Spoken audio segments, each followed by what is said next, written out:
It's time for Twit This Week in Tech. What a panel today. Mike Elgan, OhDoctah, and the return of one of the smartest people I know, Cory Doctorow.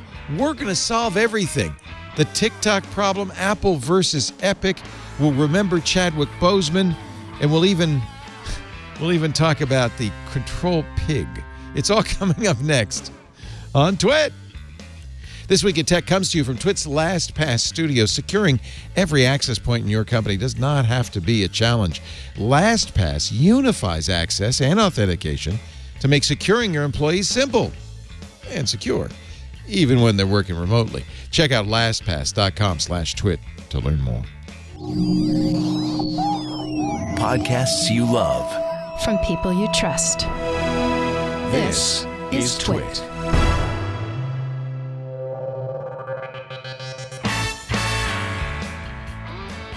This is Twit, This Week in Tech, episode 786, recorded Sunday, August 30th, 2020, the Chickenization of America. This episode of This Week in Tech is brought to you by Raycon. Raycon's wireless earbuds are perfect for conference calls, video calls, music, or, binging podcasts. Now's the time to get the latest and greatest from Raycon. Go to buyraycon.com/twit and get 15% off your order right now. And by LastPass. Allow your remote workforce the ability to do their best work without jumping through hoops. Ensure your business's security with LastPass. Visit lastpass.com/twit to find out how they can help you. And by Monday.com. Monday.com is a flexible platform to manage any team, project, or workflow online. Collaborate, plan, track everything your team is working on wherever you are. To start your free 14-day trial, go to monday.com/twit. And by CashFly. Give your users the seamless online experience they want. Power your site or app with CashFly's CDN and be 30% faster than the competition. Learn more at twit.cashfly.com.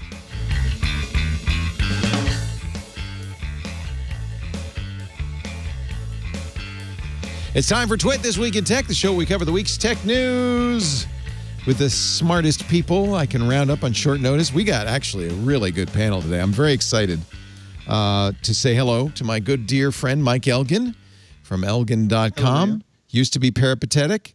Now he's locked down in place. That's right. Well, I actually drove for 12 hours yesterday all the way from Washington in one trip with one stop, Leo. What? And you never got out? What were you doing up there? Well, actually, Amira and I just bought a forest in Washington. No, come on. Yeah, 17 acres, and we're going to build a little cabin or something there. You're teasing me. No. Oh, this is my dream.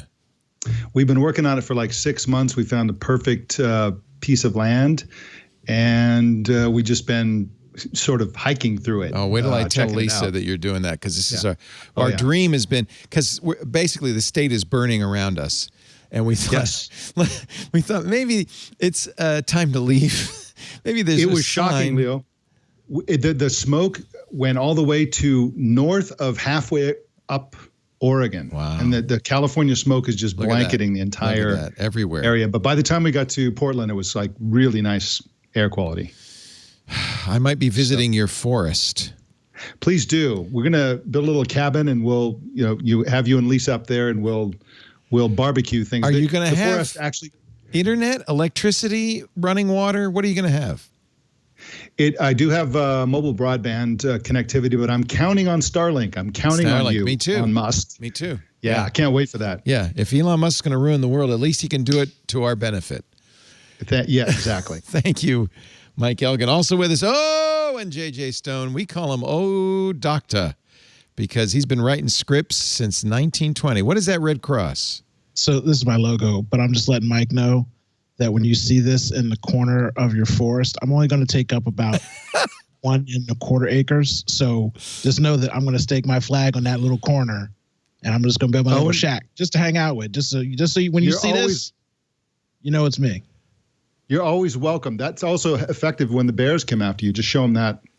Well, I'm wondering, because that logo does look a little like a red cross. I'm wondering if this is to prevent you from being struck from above by cruise missiles or something. I mean, what? I'm also wearing a shirt that saves my life. It says, "Dear police, I am a white woman named Karen." Named Karen. Does that be fool as safe them? as possible when I'm in these streets. Yeah, I don't blame you. Here's Owen's sheet music from the 1920s. OhDoctah. OhDoctah. This actually comes... I'm super excited about that find, whoever found it also. Yeah. I thank one of our listeners who sent this to me. I don't think this was the inspiration for your nickname, but nevertheless, this was back during Prohibition when doctors were allowed to write prescriptions for liquor. And they were and cocaine. Yeah. Man, doctors should be your friend. Right, all the drugs were good back then. They used to give heroin and stuff, weed. Heroin was invented by Bayer. Yep. It's a trademark but I don't think they're enforcing it. And now I am so pleased to welcome back to our microphone somebody who hasn't been here in a while, but he's got a new book, and we're dragging him out of obscurity to welcome the wonderful, the talented Cory Doctorow. Good to see you, Cory. Oh, my God. It's been a long time. Not since Strangulation. It sure has. Was it Little Brother right. I was talking to you about then? Oh, gosh. It might have been, or Pirate Cinema, or maybe Homeland, the sequel to Little Brother. I think it was can't Homeland. remember. That's what it was. It was Homeland. And then now you have a new book just coming out in October. Tell me about that. Yeah, it's the third Little Brother book, so it's the sequel to Homeland. And it's an adult standalone novel that follows the same characters, but from a different point of view. So Masha, who's the young woman who's at the beginning and the end of the first two books, who works first for the DHS and then for a surveillance company that's modeled a little on like Palantir or the NSO group. It's her story, and it's about how she spent her career building tech tools to put down democratic opposition movements, as well as to like hunt jihadis, things that she could tell herself she was doing the right thing. And now she's moved back to Northern California, and her best friend is a Black Lives Matter activist who's being targeted with the same tools that she developed, literally the same tools that she developed. And it's about her kind of understanding the role of tech and justice struggles and what it means to be an ally rather than declaring yourself to be kind of the technology czar for a movement and start dictating how people are allowed to use stuff. And you know, kind of digs into some pretty chewy questions about technology, self-determination, personal ethics, and how people talk themselves into doing absolutely ghastly things and what it takes to bring them back from the brink. Very timely, obviously. Yeah. What's the name? It's called Attack Surface. It comes out on October 13th. There's an audiobook that is also coming out that Amber Benson from Buffy read. Oh, nice. Yeah, and I should point out, you don't put your audiobooks on audible.com. You like and I've been using it ever since you recommended it, Downpour. Yeah, Downpour's really good. Or Libro.fm's also really good. You can nominate a bookstore, an independent bookstore where you go to window shop for books, and then every time you buy an audiobook from them, they tip your local bookstore. Oh. Which is terrific. But they're both really great. Yeah. And I retained my audiobook rights because, you know, publishers, if you can't sell on Audible, they can't make any money. Right. So I self-fund my own audiobooks and use the same studios and the same talent as I would, you know, if Macmillan or Random House Audio were doing the audio. Literally, like the last one I did, Macmillan did it, and this one I did in the same studio with the same director. Nice. You know, I sell them myself, but this one I'm also going to be kickstarting it to do pre-sales as well as pre-sales of the ebooks. So that'll be up in about a week and a half.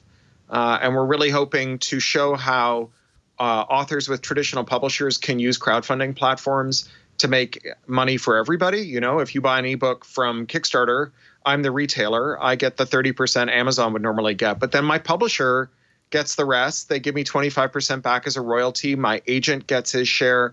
Everybody wins in that situation. The reader gets DRM-free multi-format ebooks with no license, no terms of service. You know, like the only terms of service are you bought it, you own it, don't violate copyright law. Not like by being stupid enough to be my customer, you agree that I'm allowed to come over to your house and punch your grandmother and wear your underwear and make long distance calls. And so, you know, it's a good deal all around. You get the same product, only better, and then we don't, you know, help a monopolist get richer. Yeah. Always so inspired by Cory's willingness to kind of find new pathways for his art and his creativity. And you've always been really kind of free with your stuff, Creative Commonsing it, publishing it on your blog. In fact, you're doing Someone Comes to Town, Someone Leaves to Town. You're reading it on your blog right now. You can listen to it chapter by chapter. It's really cool what you're doing. Thank you for doing all of that. Oh, I appreciate that, Leo. Thank you. Are you still at the EFF, or what are you doing these days besides writing like a madman?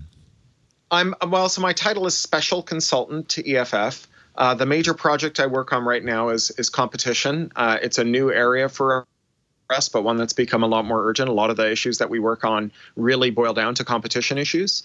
It used to be that when tech was a little more diverse in terms of how many companies there were, not in terms of the makeup of the people who worked at those companies, but when there was like more diversity in the sector, when there were a lot more firms, there would always be one company who'd be like, okay, whatever it is all the other companies are doing bad, we're going to push for the opposite, not because we're good people, but because we think we might steal some of their customers. But, people look at that photo of all the leaders of the tech companies sitting around a table with Donald Trump after the election, and they're like, oh, my God, how could they sit down with Donald Trump? Which, fair enough. But for me, the real message is, how is it that all of tech fits around a single leatherette table in Trump Tower, right? The concentration of power. Yeah. So, that's where we've ended up working. And there's a lot of people thinking about this stuff, but a lot of the stuff that they're proposing isn't great, to be honest. They've got their heart in the right place, but their ideas are not informed by a solid understanding of tech. So, for example, in Europe, they just passed a law last year forcing all the tech companies to install copyright filters. Right. So there's Google spent $100 million on Content ID. So effectively, if you don't have $100 million to build a filter, you can't operate in Europe anymore. And then, once you take all the competition that might do to Google what Google did to, say, Alta Vista out of the marketplace, it's not like Google's going to become easier to negotiate with or kinder to musicians. So, give it 10 years and they'll be even stronger. They'll have even more dominant position.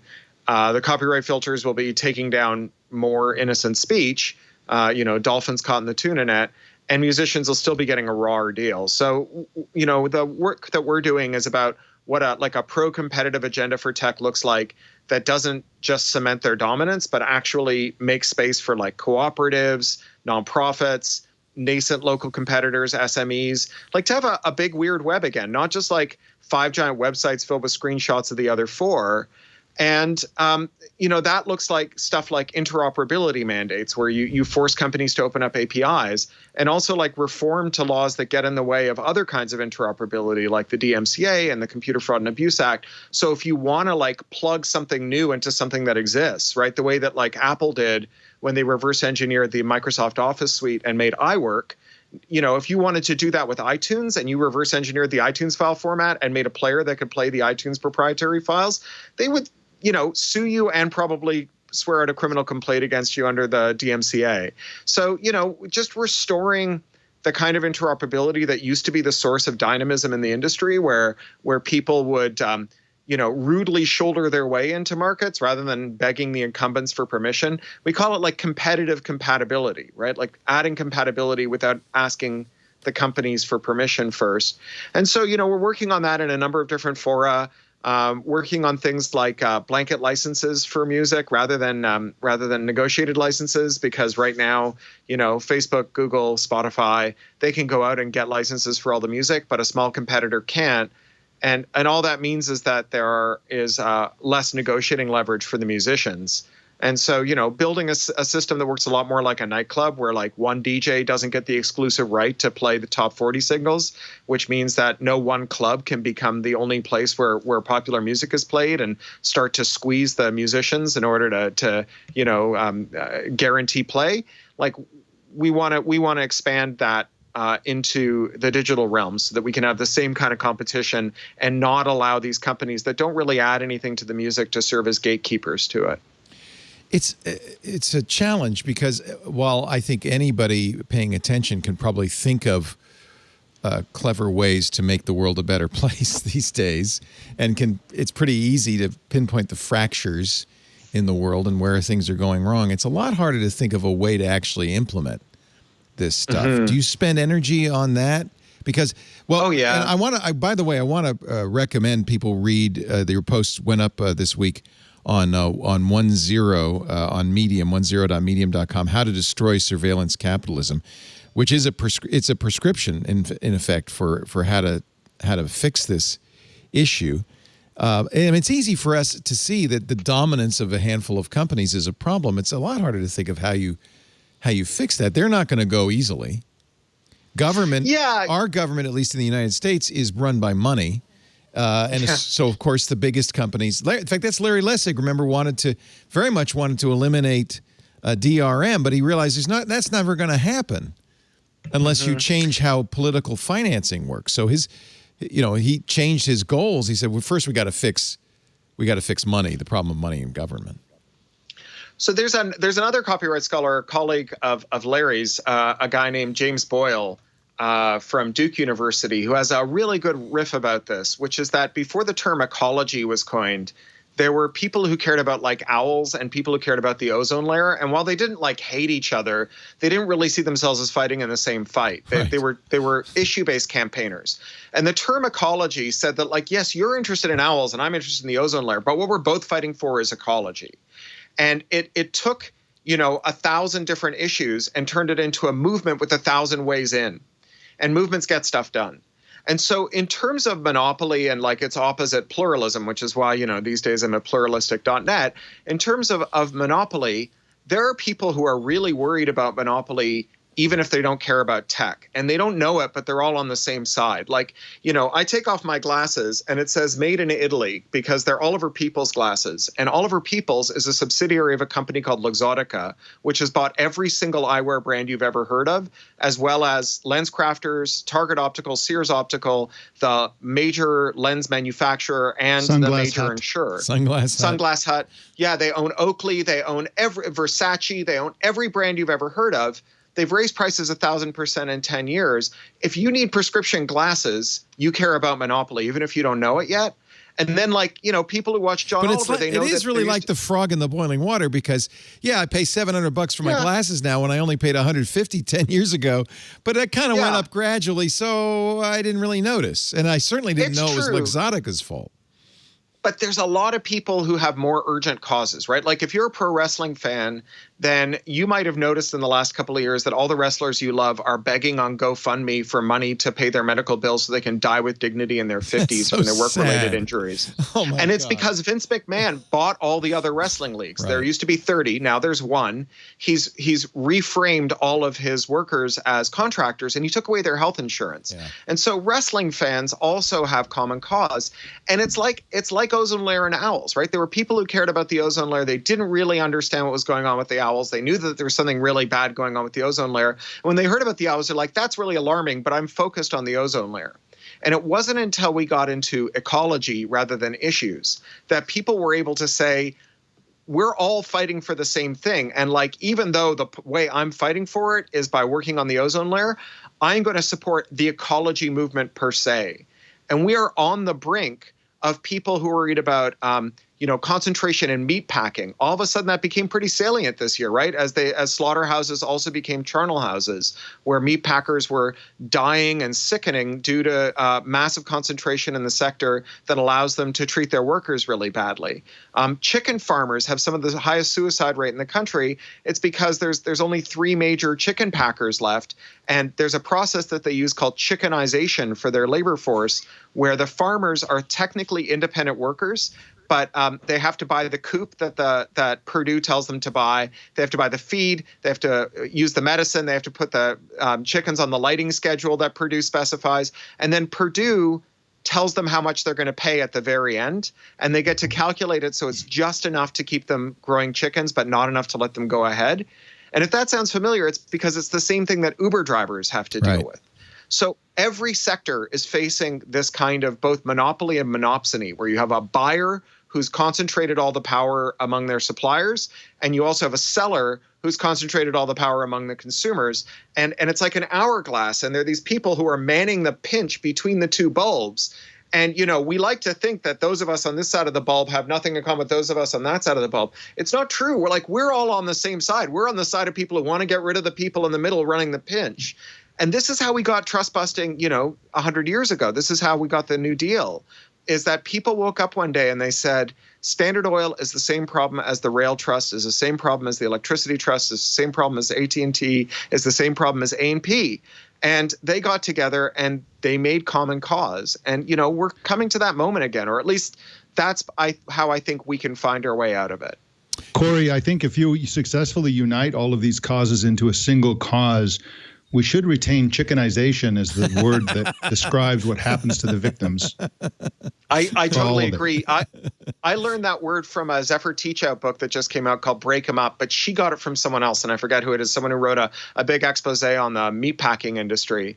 But, it's the same thing with farmers. It's the same thing with hospitals, right? Like the reason that hospitals are as brittle as they are, the reason our medical system is as brittle as it is because private equity funds have been buying and merging hospitals and making them more and more debt loaded, laying off primary staff and hiring them back as contractors, doing all the stuff they did that made Toys R Us into a failing business, except it's our entire healthcare system, such as it is in this country. So, it's there also are a lot where of partisans. J.C. Penney went, and Sears, yeah. Yeah. What's happening, what's actually the good thing about COVID-19 is all the fractures in society are being brought to the surface because they are brittle. And all it took was a little crack and the whole thing is starting to shatter and it doesn't look good. I fear though that it's going to be a very disruptive period of several decades as we work this all out. And I'm not at all I'm not at all convinced that your side's going to win. I feel like the pinch has a lot of power.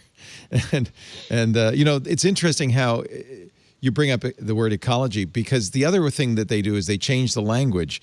So it used to be everybody was against pollution. Nobody's for pollution. But you change it to climate change, well, now we can have a debate. And so there are all sorts of techniques that the people in power use to keep us from revolting against the chickenization of the world. Very interesting that's why I call stuff. it the climate emergency instead of climate change. Yeah, that's a better way. I think it's a good term for all of us to adopt. Yeah, nobody's against pollution. Nobody's for pollution. Everybody's against pollution. But climate change, well, who knows what that is? Maybe it's just a natural force. It changes all around you. It's normal, right? All right. I think we should, since you brought up monopsony, there is a big monopsony right now fighting a giant battle. And we're going to talk about Epic versus Apple in just a second. I've got a suggestion. Guy named Ray J, Ray J, said, I'm going to create something a little bit better for a little bit less. He invented Raycon. These are great wireless earbuds. Before you go dropping hundreds of dollars for a pair, you got to check out these beautiful wireless earbuds from Raycon. About half the price of other premium wireless earbuds. Not because they're half as good, but because they don't mark up twice as much. They sound just as amazing as the other top brands you know. They are very, very good. These are the everyday E25 earbuds. These are their new models. They look beautiful. They sound great. 6 hours of playtime. That's just the buds themselves. And, of course, it's a battery case, so you put them in and you charge them up and you get another 6 hours. Seamless Bluetooth pairing. Very easy, to pair it with your iPhone, your Android phone, anything that has Bluetooth. I do it with my laptop, too. The bass, fantastic. There's more bass. And it's a nice, a compact design with a nice noise isolating fit. And that's really important, not only so you don't hear the baby crying behind you. My book started right away. Talk about seamless Bluetooth pairing. I'm listening to the Splendid and the Vial. I put it in, and all of a sudden I'm hearing it. These sound so good, and they're very, very comfortable. So, if conference calls where you're going to, nowadays we're wearing our earbuds all day, binging podcasts, you can leave them in all day, and they feel great. They're both stylish and discreet, and these Raycon earbuds have no dangling wires, no stems to distract you, nothing dribbling out of your ear.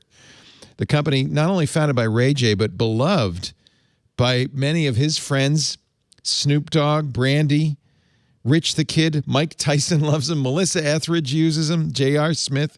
They're obsessed with the Raycons. I use them too. I love my Raycons. And these, the everyday E25s, These are really affordable. Now's the time to get the latest and greatest from Raycon. I'll tell you, you're going to love them. Get 15% off. That makes them even more affordable when you go to buyraycon.com/twit. BUYRAYCON. Buyraycon.com/twit. 15% off any Raycon wireless earbuds. Take a look at the E25, man. These sound so good. As soon as I put them in, my head is filled with sound. I just love that. Buyraycon.com/twit. Be smart. Go with Raycon. They're good. They're really good.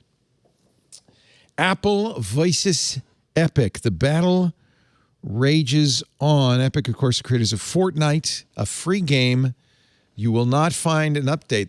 They got an update. They sent out an email to everybody saying, hey, we're going to be updating Fortnite with new Marvel characters, but you iPhone folks, you won't be getting it because Apple has yanked our developer permit. They did go to court, Epic, seeking an injunction, a restraining order from a judge in the 9th District of Northern California telling Apple you can't yank our developer permit. The judge said, no, Apple can. You violated contract, but she did do the right thing. Judge Rogers said, you cannot, Apple, revoke the developer permissions for Epic International, a separate arm which does the Unreal Engine, because that would affect a lot of bystanders, people who are not involved in this. It all comes down to Apple's 30% VIG on everything sold in the App Store.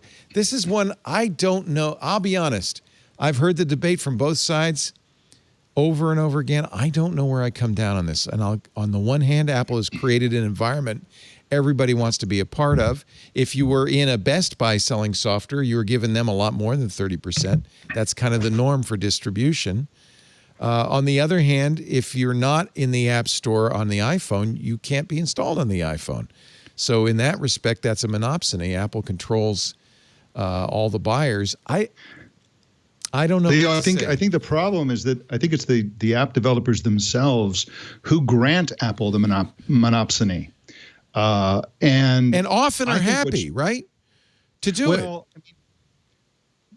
they feel like they have to be on the iOS platform, but there are lots and lots of disgruntled developers like Epic, like Facebook, like lots and lots of them. If they were to organize and collectively leave the platform, Apple would be stuck with the same problem they had in the 90s. Back in the 90s, most people didn't use Apple operating systems because there were no games. Right. And so if, the reason Apple has this monopsony is because developers don't follow their principles. They don't put their money where their mouth is. They complain, they sue, they do all this kind of stuff. But the only thing that's going to get Apple to be more friendly toward developers is when users don't buy iPhones because the games and social networks and other things that they want to use are not on the Apple platform. Facebook actually had to pull an update to the Facebook app. They were going to introduce this, Facebook Marketplace that allowed influencers and businesses to host virtual events. Because it would be purchased through the iPhone, Facebook said, look, you're going to get a 30% loss on this because Apple's going to take 30%. We just want to let you know you're only going to get 70% of your earnings. Apple said, you can't tell people that. And Facebook was forced to take that information out. Apple says it's irrelevant. Yeah. OhDoctah, where do you stand on this one? This is like the 80,000th time you've had to have this conversation. It's nonstop, folks, but it's never going to go away until we fix it, right? Mike already made the example. Apple is just a bully right now. Okay, so either everybody takes their ball and go home at the same time, or Apple's just going to keep slow rolling you. And Apple has a sheer plan of domination, and it's impressive. They're cutting out Intel. Intel's dead in the water. They're embarrassing themselves on all fronts. Then they're going to turn everything into an iPad where you have to get everything through the App Store. You are looking at complete domination. If someone doesn't check them, like a Facebook, a Twitter, a TikTok, like if I was Facebook right now, I would go and buy TikTok and then go to Jack and be like, look, let's just walk off of Apple for like one day. Just shut everything down for a day. Yeah. You know how many grandmas and 12-year-olds be jumping out of windows, Where's throwing my their phones, TikTok? talking, let me get a cheap Samsung for $15. It would happen immediately because Instagram right now, alone, just if like, Instagram alone what are you is gonna off, do? that would be the end of it. I do have to say, though, Epic is not the perfect poster child for They're not. this. It's pretty clear that really what they're not worried about the 30%. What they really want to do is put a store on there, and Apple really won't let them do that, a game store. They want to do a Steam-style game store on iOS, and Apple's perhaps in this case, Apple's right because they said, well, we can't, one of the premises of the App Store is we've carefully checked everything on here to make sure it's safe. If somebody else has a store within our store, we can't do that.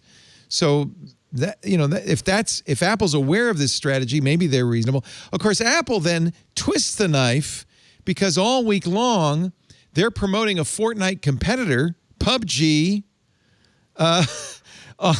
on the App Store. A new era of PUBG Mobile's coming, featuring an overhauled map and a bold new look. They're saying, well, you don't need to play Fortnite.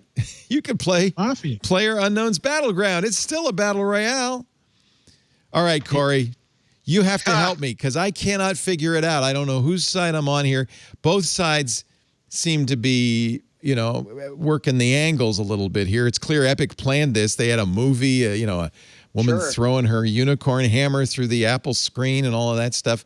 They knew this was going to be a problem. They actually set it all up. They teed it up and launched it. So they look a little cynical. What's the answer here? Well, I think you need to tease apart some different issues. So, one is this question of whether or not you should be able to choose what software you install on your device, right? So, that's not a question about whether Apple should have the right to decide which software they make available to you. It's a separate question, right? The question of should I be allowed to find someone who makes software and for that person and me to privately agree that I'm going to run their software on a device that I gave Apple $1,000 for, even if Apple doesn't like it. And it's a pretty hard proposition to defend. And, when people, or rather to oppose, and when people do oppose it, it's this weird kind of culty, no true Scotsman argument where they're like, Apple users like not having another store. And I'm like, well, who do you suppose it is that is trying to do the sideloading if not Apple users, right? It's not like Samsung users are the ones clamoring for the right to sideload on iPhones, right? It's iPhone owners that are doing it. It's just like that right to repair argument with Apple, where they're like, Apple customers love taking their phones to the Genius Bar, and they don't want to use an independent repair place. Well, if that were true, we could have 1 million independent repair places, and they'd be like the Maytag repair guy. There'd just be like cobwebs and tumbleweeds because no Apple customer would bring them a phone.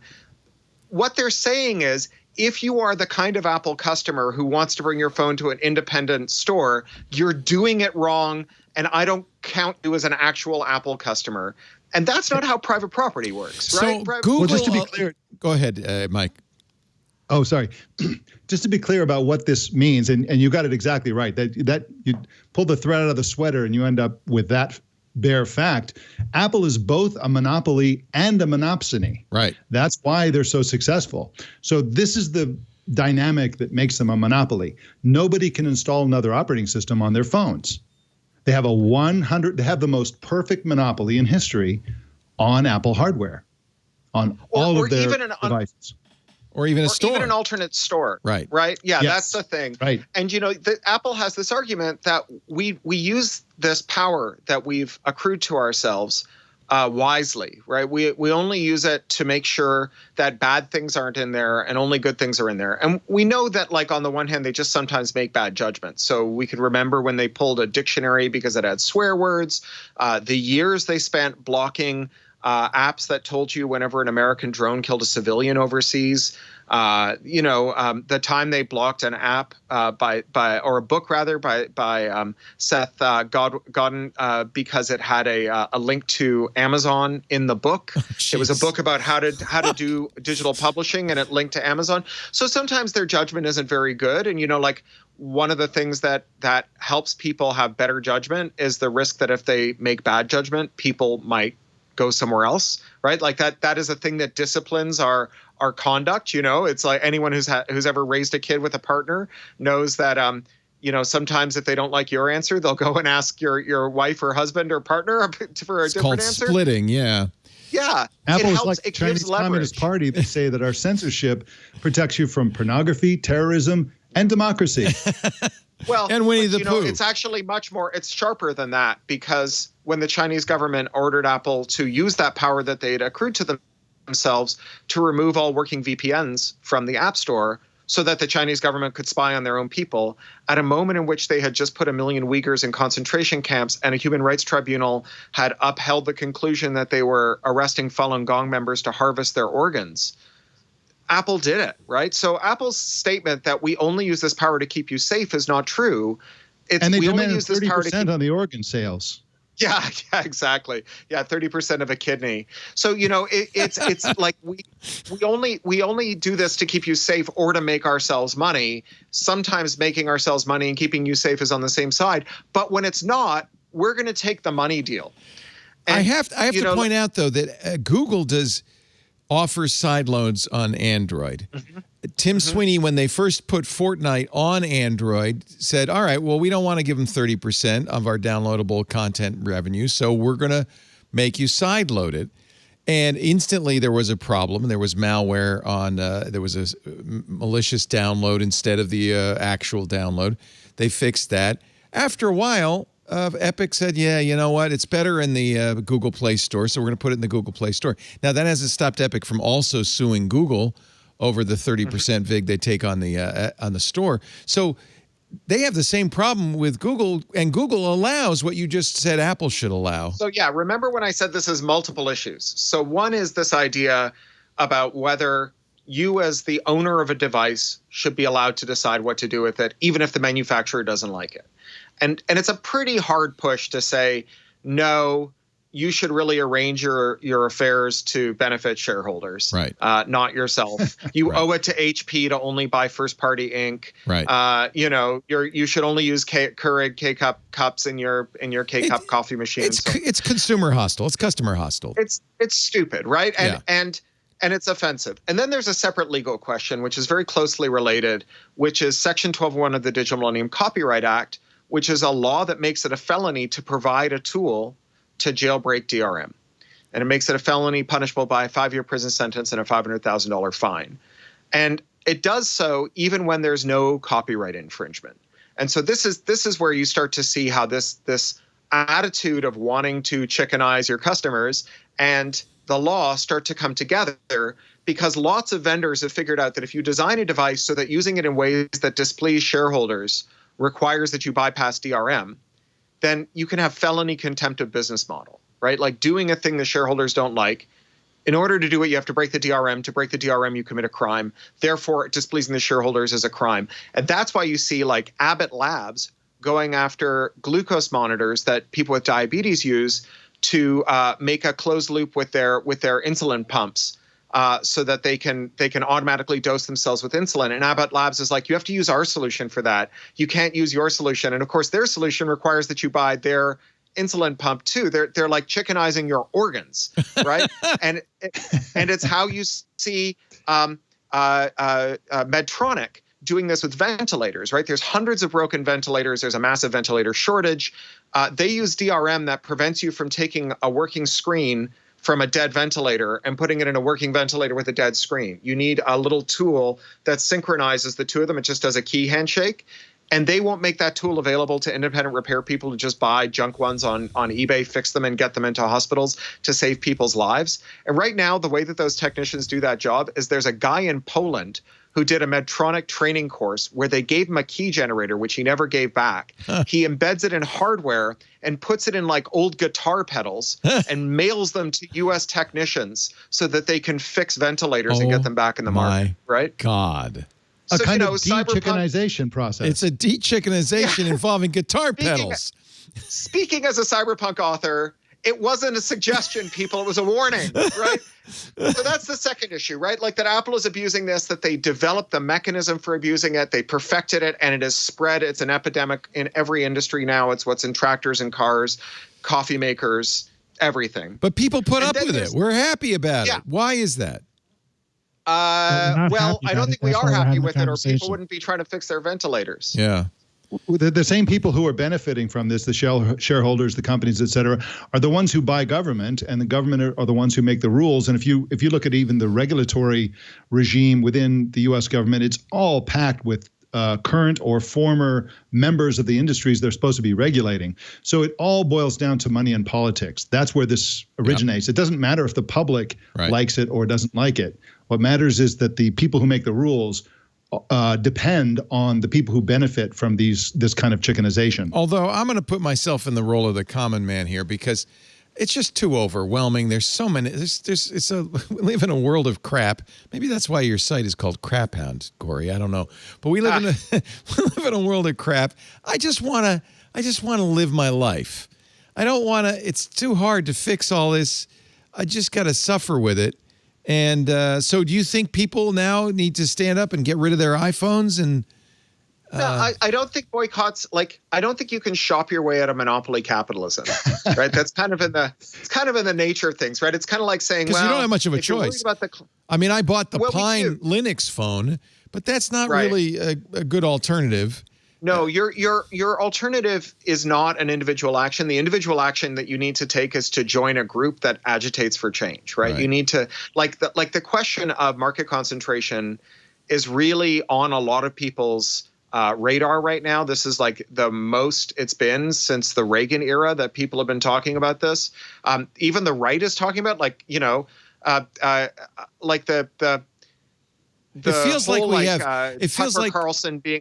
We have bigger problems right now. Well, with COVID-19, we have bigger fish to fry. But to a certain extent, it's the same problem and I think this is what Cory's been driving at. To a certain extent, it's the same problem.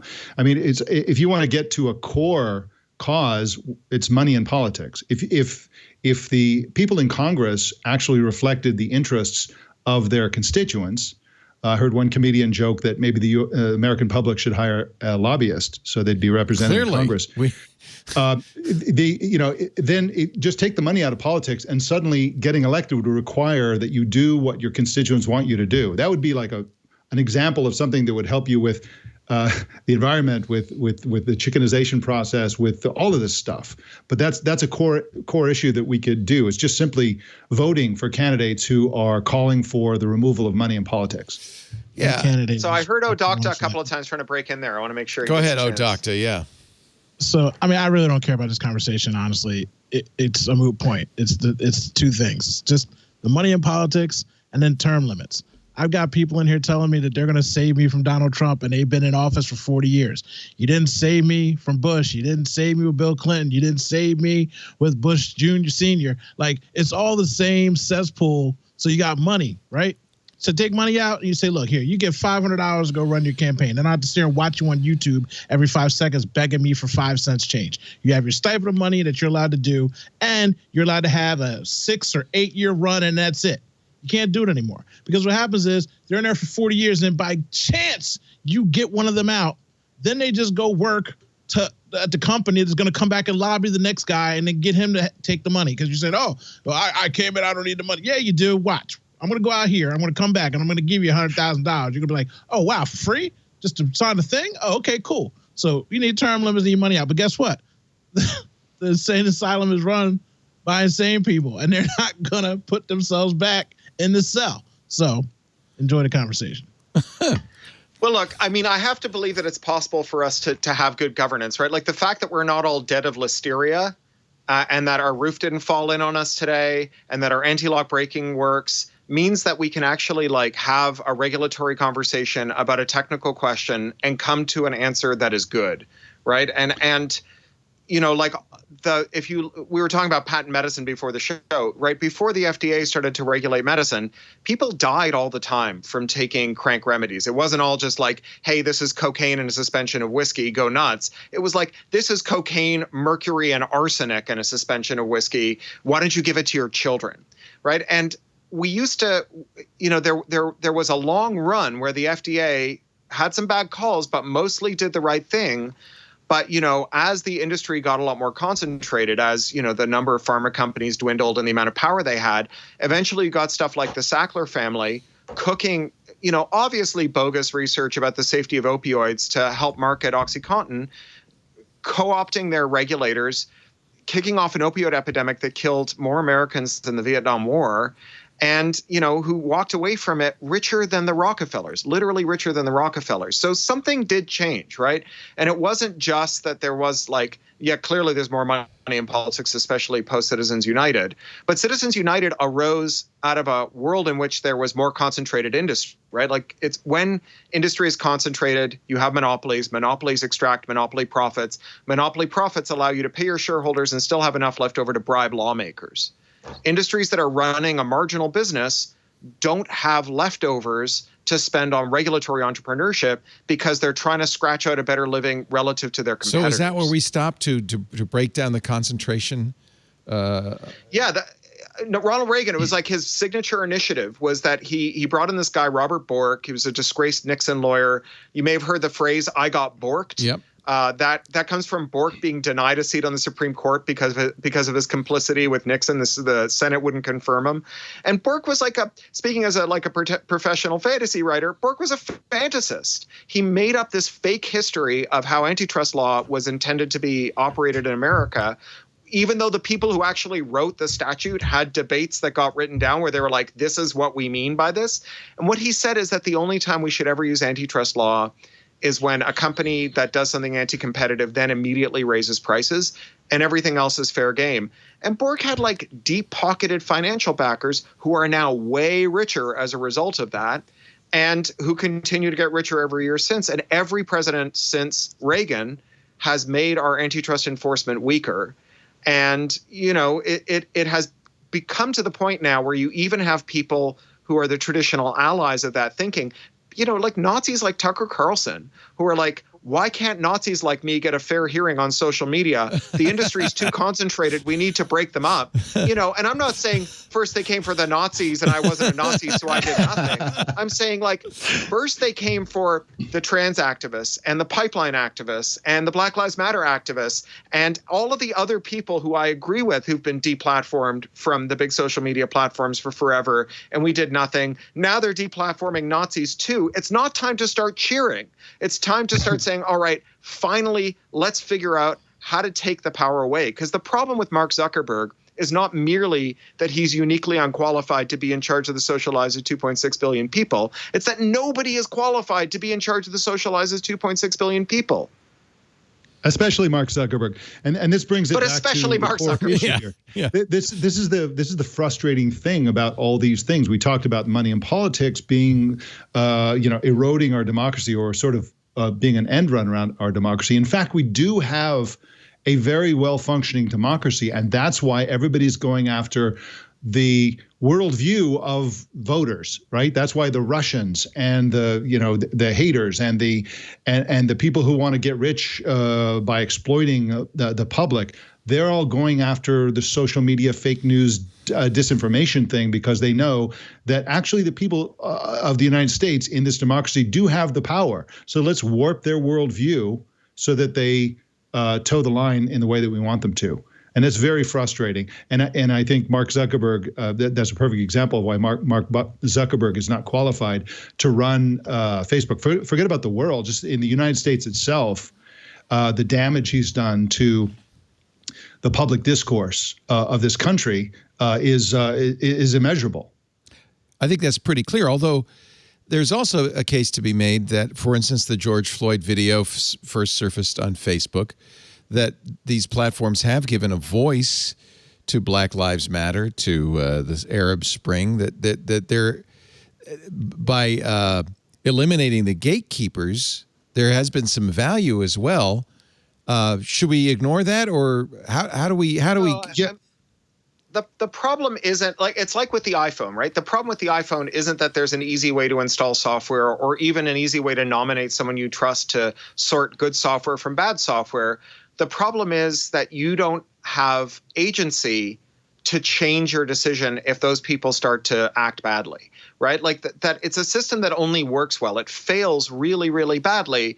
And one of the reasons it fails badly is because they have lock-in. And then the other reason it fails badly is because they don't have competition. So there's no one else to go to. And even if you go somewhere else, or even if you want to go somewhere else, you can't leave. because they've locked you in. Right. Like when Facebook started, they had a tool that let you send messages to your MySpace friends, right? It was not a tool that MySpace had approved. It was a tool that MySpace tried to block. But, you know, it was a little bot. You could give it your login credentials. It would log into MySpace and say, you know, hi, I'm Leo. What mail is waiting for me? Let me scrape that and put it in Leo's Facebook inbox. What is in Leo's Facebook outbox? Let's push that out to MySpace. And they did that because nobody ever just turns their back on something and walks away from it, right? That's the problem with like, well, all the game companies just need to stop selling on the iPhone. It's really hard to make those kinds of clean breaks. And people, when you give them the choice to kind of ooze out of a system instead of making a complete binary flip from being within to without, it's easier for people to test the waters and make other choices. You know, my grandmother was a Soviet refugee. And when she left the Soviet Union, she didn't talk to or have any contact with her family for 15 years, right? It was a hard choice for her to make to leave the Soviet Union. I immigrated from the UK to LA 5 years ago. I got to take my appliances, right? I've got a little, I've got like a little theremin over there with a mains adapter that goes 240 to 110 so that I could continue to use it. We Skype with my relatives in Wales and London every week. Like, you know, letting people have 1 foot in and 1 foot out, right? I trust Apple, but not when it comes to Fortnite. Or I'm a Uyghur and I trust Apple, but not when it comes to VPNs. Right. That's just saying like throw away your devices and do something new. That's a big price to ask people to pay. And you're right that they have to get to a point where they're really angry before they're willing to do it, which is why the companies want to raise the switching costs because they know that the higher the switching costs are, the worse they can behave. That's right. Cory, you were talking about the decline in antitrust enforcement over the years. I used to write a lot about Microsoft and antitrust in the 90s. And that was a world, you know, the PC during the 90s, you could just reformat your disk and install another operating system. It would take you, 20 minutes or something like that. And they were still basically hammered over bundling a browser with their operating system. And so it's like imagine that now. I mean, it's a completely different world. So this is getting to the third question about Apple. So the first question is like, are they a good curator? The second question is, how do they abuse copyright law to lock you in? Or the first question is, should you have the right to refuse their curation? The second is, how do they abuse copyright law to stop you from exercising that right? And then the third one is what they're doing anti-competitive. And this is an area where I think we just people's instincts are just really weird because it's been so long since we had pro-competitive regulation that we just kind of forget that there was a moment when the U.S. government reached into Standard Oil and said, ba-bam, you are not Standard Oil anymore. You're like 5 companies. And these are your conduct remedies. You can't do this, that, and the other. You're no longer allowed to do this other thing. We used to have this thing called structural separation where we just reach into all the railroad companies, which are the most powerful tech companies in the world. And we'd say, you're not allowed to have a freight company. If you're going to have rails, you can't run freight because then you're competing with the people who are using your rails. So you're just not allowed. That's what the government says. So you're a creature of the government. We live in a society of laws. The government was democratically elected to keep things on an even keel. This is the law. And so people look at the remedy that Epic is asking for, right? Force Apple to let Epic put an app in the store. And they're like, how can you force Apple to do that? That's just not right. And, we can argue about whether it's a good call or a bad call, but it is not beyond the pale at all in the American antitrust tradition for the U.S. government to reach into a dominant firm, and where dominance is defined as having as little as 7% of the market, and just say, here's some rules you got to follow. Yeah. Right? They used to have a rule that, if after 5 years the same company was on the top of the market, they would automatically open an investigation into them on the assumption that any company that managed to dominate for more than 5 years was probably up to no good. Right? So, we're kind of a fallen civilization in that regard. Let's take a little break. Cory Doctorow is here. He's in the house. It's great to have him. His next book is coming out in October. Is there somewhere, the Kickstarter's not up yet, but at some point, no, we'll be looking for a Kickstarter from Cory so you can participate in the release of this book. If you read Homeland and Little Brother, it's going to be a great. Is this a trilogy? Are we going to be? It's kind of a trilogy. I mean, this book stands alone. I'm going to drop a link to the pre-order for the ebook and the print book now. If you pre-order it and then send Macmillan your receipt, they'll send you an audiobook and an ebook of an original short story. Oh, nice. So I'll drop that into the IRC now as well. Okay, and we'll put that up in the show notes. You can pre-order it straight away. Nice. Yeah. Mike Elgan, also always a welcome voice of sanity. Elgan.com. And, of course, don't forget his newsletter, Mike's List, which he's done since the year 1904 or something, forever. 2000, practically, since the previous century almost. Yep. And OhDoctah, Owen J.J. Stone. I've been bought through the Apple Store, so you're only getting 70% OhDoctah today. We want 100%. I think it's an interesting remedy. 100%. Just say to Apple, look, you got to have third-party stores. You got to allow it. Somebody's going to break up the mob sooner or later. I don't think that's a bad. That doesn't ruin the iPhone. Even if they just came down and said, look, if again, in the next 10 year or whatever, we're just going to drop it down. You have to do 20%. Do something. Right. Just to make some kind of change. Right. Because either way, like you said, you could flip it either way you want to, but something's got to change. It is what it is. Yep. America. Let's get to these ads. We got to pay these bills, Uncle Leo. Our show today brought to you by LastPass. Everybody loves LastPass. Everybody uses it. Here we are in the beautiful LastPass studios. Wait a minute. You don't use LastPass? What, are you nuts? What, are you crazy? Especially, maybe you didn't know, maybe you use LastPass at home. There's LastPass Premium, LastPass for families. But you didn't know there was also LastPass for business, LastPass Enterprise. LastPass surveyed global IT decision makers not so long ago and found almost all of them, 96% said, yeah, having people work from home has definitely impacted our identity and access management strategy. It ought to. You got people no longer under the safe umbrella of the workplace, out there in the cold, cruel world, logging into your most precious, vital resources, your bank accounts, your databases, your websites. You need to be able to promote good security behavior while your employees are remote, manage identities, and most importantly, make sure the right people are accessing the right resources. With LastPass, you can not only secure password storage. By the way, employees love LastPass. They get their own vault, store every app and web login in there, and it automatically fills it in on the desktop, on their mobile devices, so it is easy to use. It's also great for password sharing. You don't want employees, bad enough employees might write a password on a Post-it note and give it to the person across the desk from them. Now they're at home. What are they going to do? They're going to text it, email a password? No, you want to use the secure password sharing built into LastPass. That makes it easy. You also streamline logins because every credential is captured. Anytime you use a new credential or create a new password, it'll create great passwords for you and then automatically capture it and then fill it. So your workflow is smooth, is effortless. And you get to completely control what's going on. You can enforce policies. We do. For instance, we require two-factor on the master password. All our employees have to use two-factor. We have minimum password requirements, so they can't use monkey123 as their master password. You also get actionable insights into employee password behavior at your admin dashboard. So you always know exactly what's going on. It also makes it really easy to add new employees, subtract old employees, automate user management by integrating it into your directory system.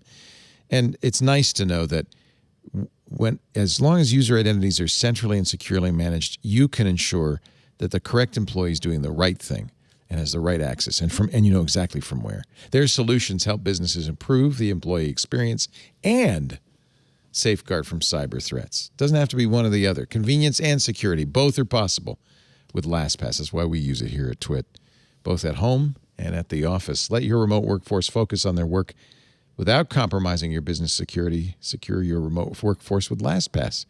Go to LastPass.com/twit. Visit LastPass.com/twit today. Thank you, LastPass, for keeping us on the air, keeping us doing our job.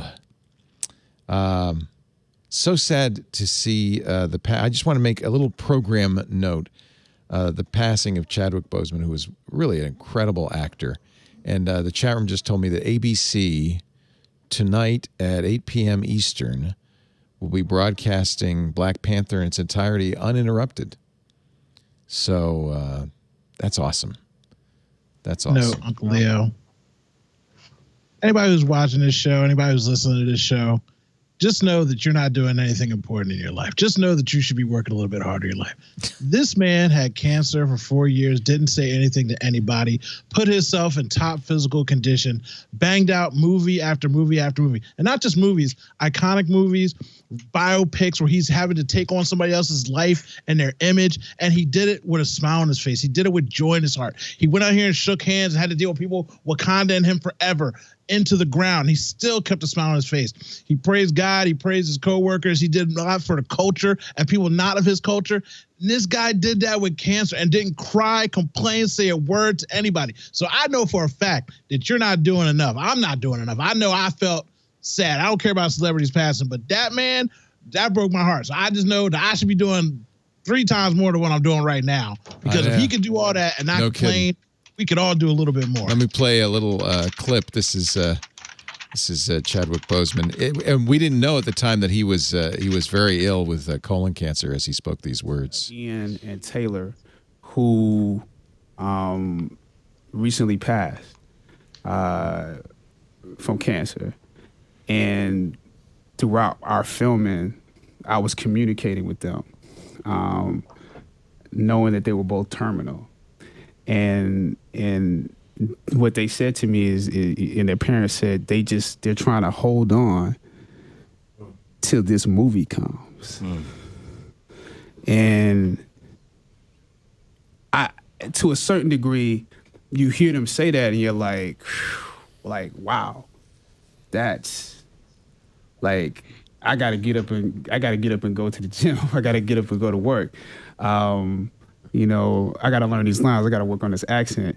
You know, seeing how devoted all of my castmates are and knowing that will be something meaningful to them. But it's, to a certain degree, it's a humbling experience because you're like, this can't mean that much to them, you know.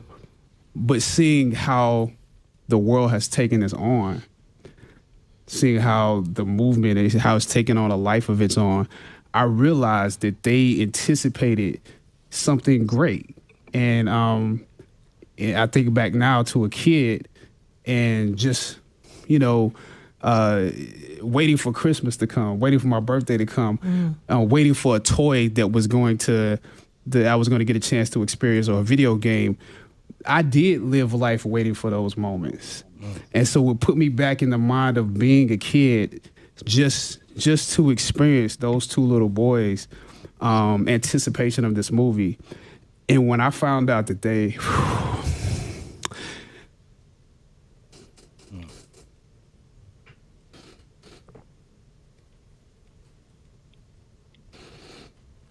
Take your time with it. He's pretty broken up at this point. And by the way, he was already had a diagnosis of colon cancer at this point. Yeah, it means it's really something. Wakanda forever. He's a great role model. And by the way, the best Marvel movie of them all, I think. My personal opinion.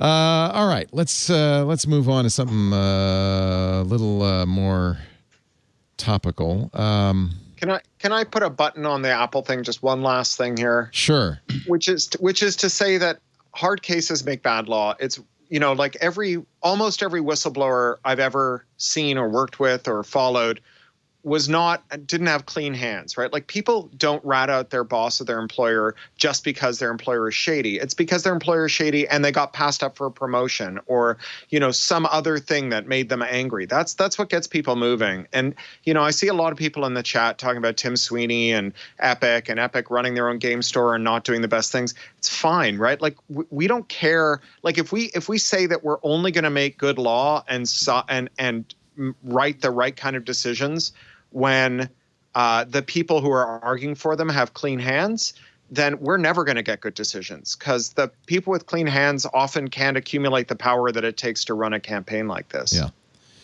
Yeah, it's the issues, not Tim Sweeney, that we're interested in. Meanwhile, there's TikTok.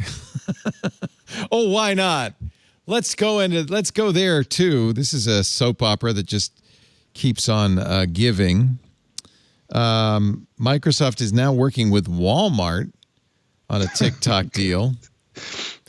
The amazing story, I think the backstory of this is very interesting. Apparently, Mark Zuckerberg was lobbying hard against TikTok for the past month, saying you got to do something about this Chinese social network.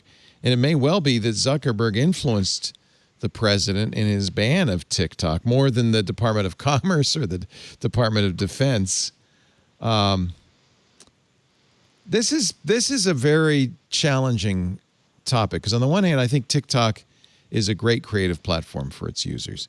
I don't think the information that gets exfiltrated, possibly even to the Chinese government by your use of TikTok, is particularly dangerous. I'm not sure exactly what the threat posed by TikTok is, and to this date, no one has offered any evidence that they are somehow, undermining our great democracy. I'll take a crack at it, Leo. What's wrong with TikTok, Mike? It's the greatest propaganda platform ever created. Yeah, but so is Facebook, right? Well, that's the problem for Mark Zuckerberg. It's better than Facebook at propaganda. Their algorithms are even better, and in fact, the Chinese Communist Party, the Chinese government, may be putting TikTok on a list of, it's almost like a munition because they don't want an American company to get their hands on the algorithmic secret sauce behind TikTok. That's the latest news, is that China is added TikTok to its tech export ban. Yeah. So it may be an issue if an American company acquires TikTok. They may not get the secret sauce. They won't, is what China's saying. Right. In which case it won't be TikTok. But I think that there's something to be said. So this conversation in some form or another happens recently on many of Twitch shows. And the question, you've heard that, have you? I have, because it's actually one of the most interesting tech topics around, and it keeps shifting and morphing and changing. Yeah. And there's a lot to it. But the problem with this is the same problem with Facebook and many other things we talk about: harassment on Twitter, abuse, disinformation. All this stuff boils down to the use of secret algorithms, opaque algorithms. Different people. Yeah. Different people get different things, and nobody can see who's getting what, and nobody can get a complete picture. And this is causing lots of havoc. But if the problem is the dominance of a handful of tech companies, it seems to me that adding a new social media network would help. Well, here's one part of the problem is that some social network is going to be the world's dominant social network that the entire world will use. It's not possible for any network except a Chinese social network to be the global network, because they ban other social networks. Facebook is banned, Twitter is banned. The Chinese government bans non-Chinese social networks for use inside China, the world's most populous country. And so in order for any social network to be truly global, it has to be a Chinese social network. They've set the rule for that. And so there has to be some sort of retaliatory action, or we just say, we welcome our insect overlords type of deal. And so that's one reason to argue against continued Chinese ownership of TikTok. But the other problem is that TikTok has already demonstrated levels of toxicity that arguably are up there with Facebook. For example, they make these subtle little changes where they don't want to show any poverty. They don't want to show anyone who's overweight. They don't want to show. I see plenty of fat people on TikTok. Come on. Right. They changed some of it. And again, it's not. Everybody doesn't see the same thing. Everybody sees something different based on their actions or whatever. But the point is that the ability for them to go in and say, you know what, we don't want any, and they've already done this as well, we don't want anybody talking about Tiananmen Square. We don't want any mention of the Uyghurs. We don't, Hong Kong. Of course. Right. And as this social network becomes the main way that people around the entire world interact, it's another way that the Chinese Communist Party is extending their censorship and control and manipulation of public opinion globally outside the borders of China. It's bad enough inside China, but they're doing it in multiple ways They own a dozen radio stations in the United States. Lots of people don't know this. ByteDance? China, the Chinese government, is playing Chinese radio in the government United States, and maybe we should do something about that instead of TikTok. Well, I think we need to do something about the entire problem of not just China but Russia and other governments, even the United States, where a single government can propagandize and shape public opinion globally or in other countries. And I think TikTok is a very, very powerful tool potentially for and all the I do think that all of this stuff about spying and stuff is a bit of a red herring. It's a bit of a distraction. The real problem is this subtle, algorithmically determined ability to shape public opinion in favor of the Chinese Communist Party, which absolutely it's a brilliant tool for doing exactly that. Owen, do you TikTok? So I don't TikTok, but my daughter TikToks. Very, very. Why don't you forbid that? Why don't I forbid that? Because my daughter says she wants to start gaming. I said, okay. I gave her the tools and the strategies. And within a week, she went from having 0 followers on TikTok to 100,000 views and 1,000 followers and stuff like that. Because it's very simple. My algorithmic rhythm works very finely. What you just said just sounds so insane to me, and just the general complaint. So it's okay for Americans and NSA and everybody to spy on me, but I'm worried about China not showing fat people. I see gay, trans, she's, he's, every pronoun available on TikTok. They're very expressive. They talk about all kinds of topics that just are censored in other places or not even used in other places by the youth. Okay, so the problem is greed. Mark Zuckerberg's over here running his mouth because he's like, oh my God, more people are signing up for TikTok. How can I fix this? Oh, let me start Reels on Instagram so I can get some of this money back. That's the problem. Trump is just a moron, and he walks around like a little dog, and he blows a whistle and he starts jumping. They went on TikTok. They bought up little fake tickets to his little rally, and nobody showed up. And he cried when he got off the helicopter with his tie undone. He looked like a bag of junk. Okay, so now he's all anti-TikTok. It's really easy to wind up a dog with a bone. Here's my conflict, because I agree with what you said, Mike. I also agree with what Owen said. I feel like TikTok is a really fantastic medium for creation. So, and I don't think the absence of things about Uyghurs. Yeah, they're not. I mean, I don't think the absence of information about Uyghurs or Hong Kong or Tiananmen Square by itself is a reason to keep. And I agree with you, Owen. I see a lot of diversity on the TikTok feed now. Groups on Facebook popping up every day. Nationalist groups, Nazi groups. Join now. You know, I'm not even going to say it because I don't want anybody to go to it. But I saw someone come across my feed today with a very racist website where the guy's selling these T-shirts and hats like that. Facebook is made for this. He's got 200,000 people in the group. They left that Kenosha Guard militia page up even after the kid is killing people at the protests. Mark Zuckerberg says it was an operational error. So the Russians and the Chinese and God, I got to worry about America, okay? And if kids are out here shaking their butt and dancing and singing songs, it's not really that big a deal to me. It's not what they're saying it is, because, again, we got people spying on us every which way but loose. But I'm supposed to be really upset about what's going on here? You're talking about radio stations own China. They own property here. They probably own like 20% of land in America. By the way, as far as I can tell, all the radio stations. How about the debt? Them calling in the debt. All the radio stations owned by the Chinese government in the U.S. are in China, Chinese language, right, Mike? They're not English. No. They're in English. They're in English. One of them is in Washington, D.C. People working for the government listen to it, coming into work and don't know that it's Chinese. Is it like Radio Free China? Is that? It's something along those lines. But the point is, and first of all, Owen, there's no way you're more anti-Facebook than I am. Let's put that out there. I don't mind Facebook. I just know that everything's trash, and I use it accordingly to my will to do what I need to get done. It's a tool. My point is that China is a geopolitical rival that has been preparing for decades for a coming conflict with the United States. They want to make sure that when that conflict comes, they own the 5G routers. They have control over some control over public opinion in the United States. They want all these sorts of things. So the concern about Russia and China, the concern about China is more about the certain coming conflict. Now, what the nature of that conflict is not clear. Is it going to be a cyber war? Is it going to be a hot war? Is it going to be a cold war? I assume they've got a chip in every device we buy from there, and they could just turn everything off.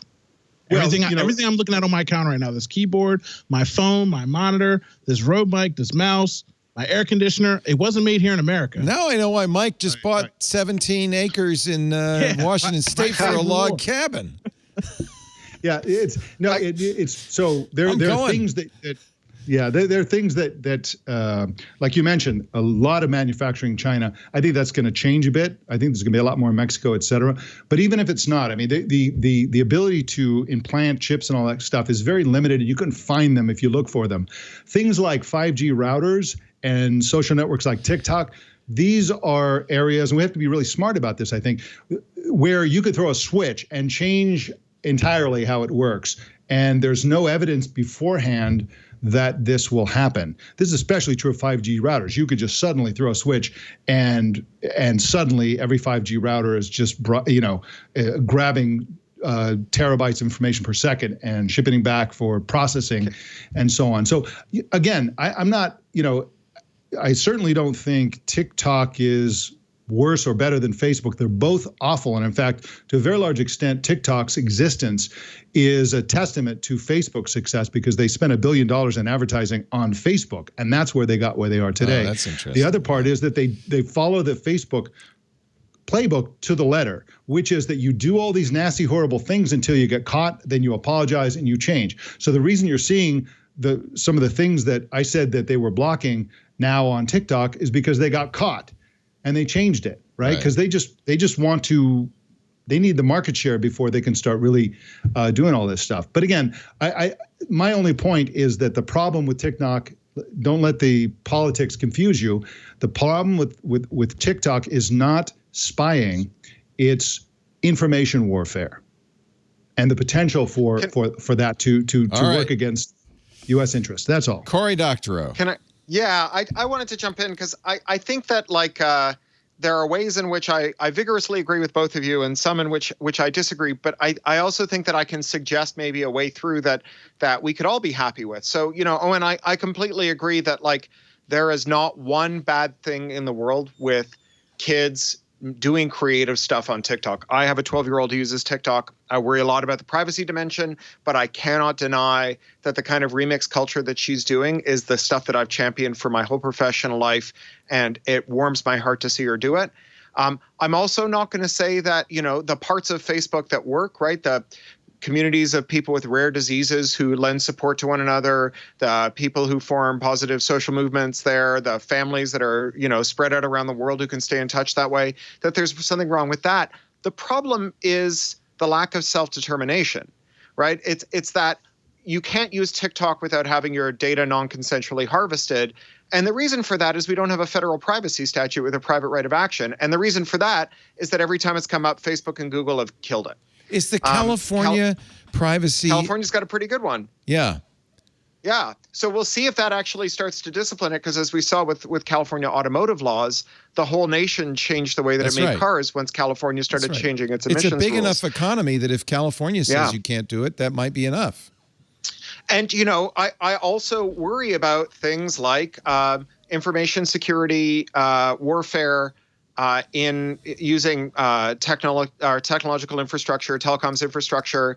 And I think that we should worry both about deliberately designed defects, the kind of thing you're talking about, implants and so on, and also accidental defects that get exploited. When you look at NSA and the leaks that Snowden did, they spent $250,000 a year on a thing called Bull Run, which was actually creating new defects in software, sabotaging elliptic curve at NIST and so on.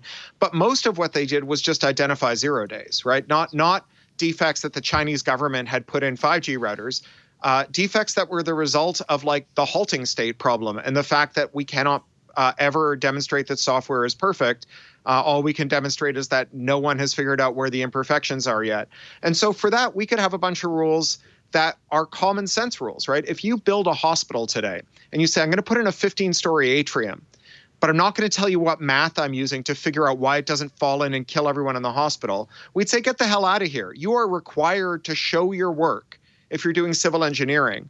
Well, as we saw during the ransomware epidemic, if you take all the computers out of a hospital, it becomes a morgue, every bit as it does if the ceiling falls in. And yet you can install computers in hospitals without ever telling anyone how they work. In fact, you get rights of action as a manufacturer to sue people who describe how that equipment works. We should not have a single telecom switch in use in this country whose source code isn't escrowed, whose dies aren't available for public inspection, that isn't subject to random inspections, the same way that we don't have a bridge in this country whose concrete and aggregate mix is a trade secret. The fact that it will make it harder for some firms to make money is neither here nor there. We should not be relying on secret math to decide whether we live or die. So, get a private right of action, allow interoperability so people can use TikTok and other services through third-party services that they trust, so they can proxy them and not expose their data. Allow that kind of robust marketplace that was once characteristic of tech. And a lot of the problems we're worried about go away pretty quickly, or at least have a chance of being mitigated. The second issue about information warfare, I'm worried about information warfare, but I think it's primarily a monopoly problem and not a manipulation problem. I think that, is the book that I've just published this week, the Surveillance Capitalism book on 1.0, this is really so takes good. aim. Yeah. Oh, thank you, Leo. Yeah, it takes aim at this idea that algorithms are really good at persuading us. And it notes that, the actual science on this is not great. The Big Five personality type science doesn't replicate. Expression detection doesn't replicate. That giant Facebook voter manipulation study where they subjected 20 million people to get out the vote messages saw an effect size of 0.4%. Now, some elections are close enough that 0.4% matters, but, it's not mind control. And everyone who's ever claimed that they had mind control turned out to be lying. That was kind of, on the other hand, Shoshanna needed that final point. She did. Because otherwise, so what? Yeah. Well, otherwise it's monopolies, and she doesn't want to call it monopolies because she's a business school professor, and she wants to say that capitalism mostly works and that tech is a rogue capitalism that has figured out how to take away our right to choose. Right. But being able to be the only place where people get their information is a really good way to change what they believe. But if someone already knows something and you can show them a bunch of other information, it's really hard to change their minds, right? Look at Goebbels, who probably had the best information control of any dictator in our history, who had mandatory 3-hour national radio broadcasts about Nazism that were aimed at convincing people that Nazism was the one true ideology. And 5 years after the bunker was taken over and Berlin fell, most people had repudiated Nazism. And it wasn't through deprogramming exercises. It was through truth and reconciliation trials. So, you can get people to do stuff. You can terrorize them into doing it. You can get distracted people to not really understand what's going on. But I'm less worried about this information warfare. But even if we should be worried about information warfare, the way to solve it is not to stop people from talking to each other. It's to give them control over the media that they use where they talk to each other. But it's free, so you can't have control. You're not paying me to use TikTok or Facebook or Twitter. If you'd like to pay me $3 a month, I'll give you all the privacy you want. I don't buy it. Every Uyghur who used an iPhone spent $1,000 on their iPhone, and Apple sold them out. Right? Every farmer who spends $600,000 on a John Deere tractor can't fix it, even though they bought it. Right? If you're not paying for the product, the product works under conditions of competition. But under monopoly, I don't care if you're paying for the product. I'm gonna cash in both ways. Why not do both? Take your money and spy on you. Why not? What's going to stop me? This is, by the way, everybody should read this. It's a fairly long piece. It's actually a whole book. It's free for reading at 10.medium.com, How to Destroy Surveillance Capitalism. And I haven't finished it because I only discovered it this morning, so I read as much as I could over my coffee. But essentially, the idea is the concentration of power in these handful of companies is really the issue. And if you can, diversity is your friend, in effect. Yes?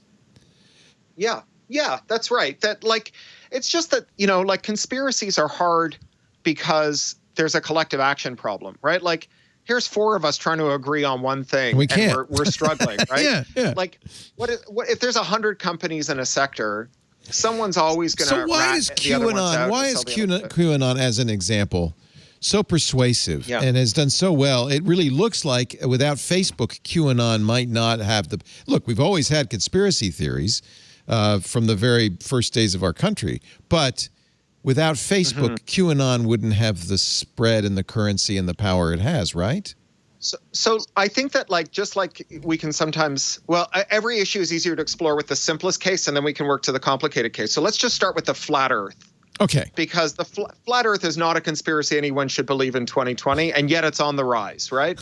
There's never been a moment at which flat eartherism was a harder sell. As you point out in the article, you could put a GoPro on a balloon and go high enough to see the curvature of the Earth. It's middle school classes around America did that last year before the lockdown. Yeah, right. So, and yet it's on the rise. And when you look at what the underlying theory of the flat Earth is, it's not merely that the Earth is flat. That's actually the secondary part of the flat Earth theory. The primary part of the theory is that you can't trust authorities because they are captured and they're in it for themselves and they're lying to us, and they lie whenever it's convenient for them and pocket the money. Well, that's the central tenet of anti-vaxxers. That's the central tenet of all of these, right? Absolutely. You cannot trust authority. authority. That everyone on this program has already said themselves. So we probably we don't disagree on this. Most people, I think, agree on this point. But the problem is that in a very high-tech world, you cannot answer all the technical questions for yourself, right? Even if you go and figure out whether or not you can trust the regulation that determined the structural integrity of your ceiling, can you then go and get a microbiology degree and decide whether or not you trust vaccine science? And when you're done with that, can you figure out whether the 737 MAX is safe to fly, right? We have to delegate our trust to neutral adjudicators, regulators. And the regulators have become less and less trustworthy over time, and it's made us prone to believing theories that start from the premise that you can't the truth, that you can't trust the process by which the truth is known. Right. And so what you have to do is find someone who sounds like they know what they're talking about and get them to sort the true from the false. And so if you look at flat earthers, they're all over this. Yeah, so one way to look at this, because I know some people, I think we all do, who are conspiracy oriented and so on. That feeling you have when you were informed that the consensus was XYZ, and then you believed that because it was the consensus, because the experts said it was true, and so on, that it's probably true. That feeling, that's a personality trait that most people have. And likewise, the opposite exists as a personality trait.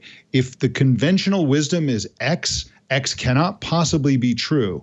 That's where a lot of people start. And that's what drives the conspiracy theories, the flat earthers, the reading of the National Enquirer, and so on. Mike, and I think that's probably true, but it doesn't explain why there's more of them, right? Unless we underwent a genetic shift. I don't think there is more of them. Something's in the water. I think they're more vocal now. There used to be a source of shame to say that you believe certain things, and because the sources of information, the 9 o'clock news or whatever it was, didn't toe that line. But nowadays, you can find like-minded people on Facebook groups, and you can just really indulge these things, and also learn about more. And Facebook adds to this actively. I mean, a recent report, and I'm sorry I don't have the details in front of me, but a recent report showed that the majority of people who went down rabbit holes or went to conspiracy groups did so because Facebook actually recommended them. Sure. Well, and I think but it doesn't tell you why they believed it. I'm sorry, go ahead. It's just the same thing of how everything works right now. The social networks of the world and just the media of the world. When Kyrie Irving, a basketball player, says the world is flat, and he's got a huge audience, not just social media, just in TV, in networking. He sells shoes. So kids listen to him and they're like, oh, my hero said the earth is flat. And he had to go and apologize because he had 2,000 teachers like, bro, I got 6-year-olds, 7-year-olds coming and telling me that you said the world's flat and I'm trying to teach them in school. Could you shut up? And he had to backtrack it. So did he believe the world was flat, or he just said it?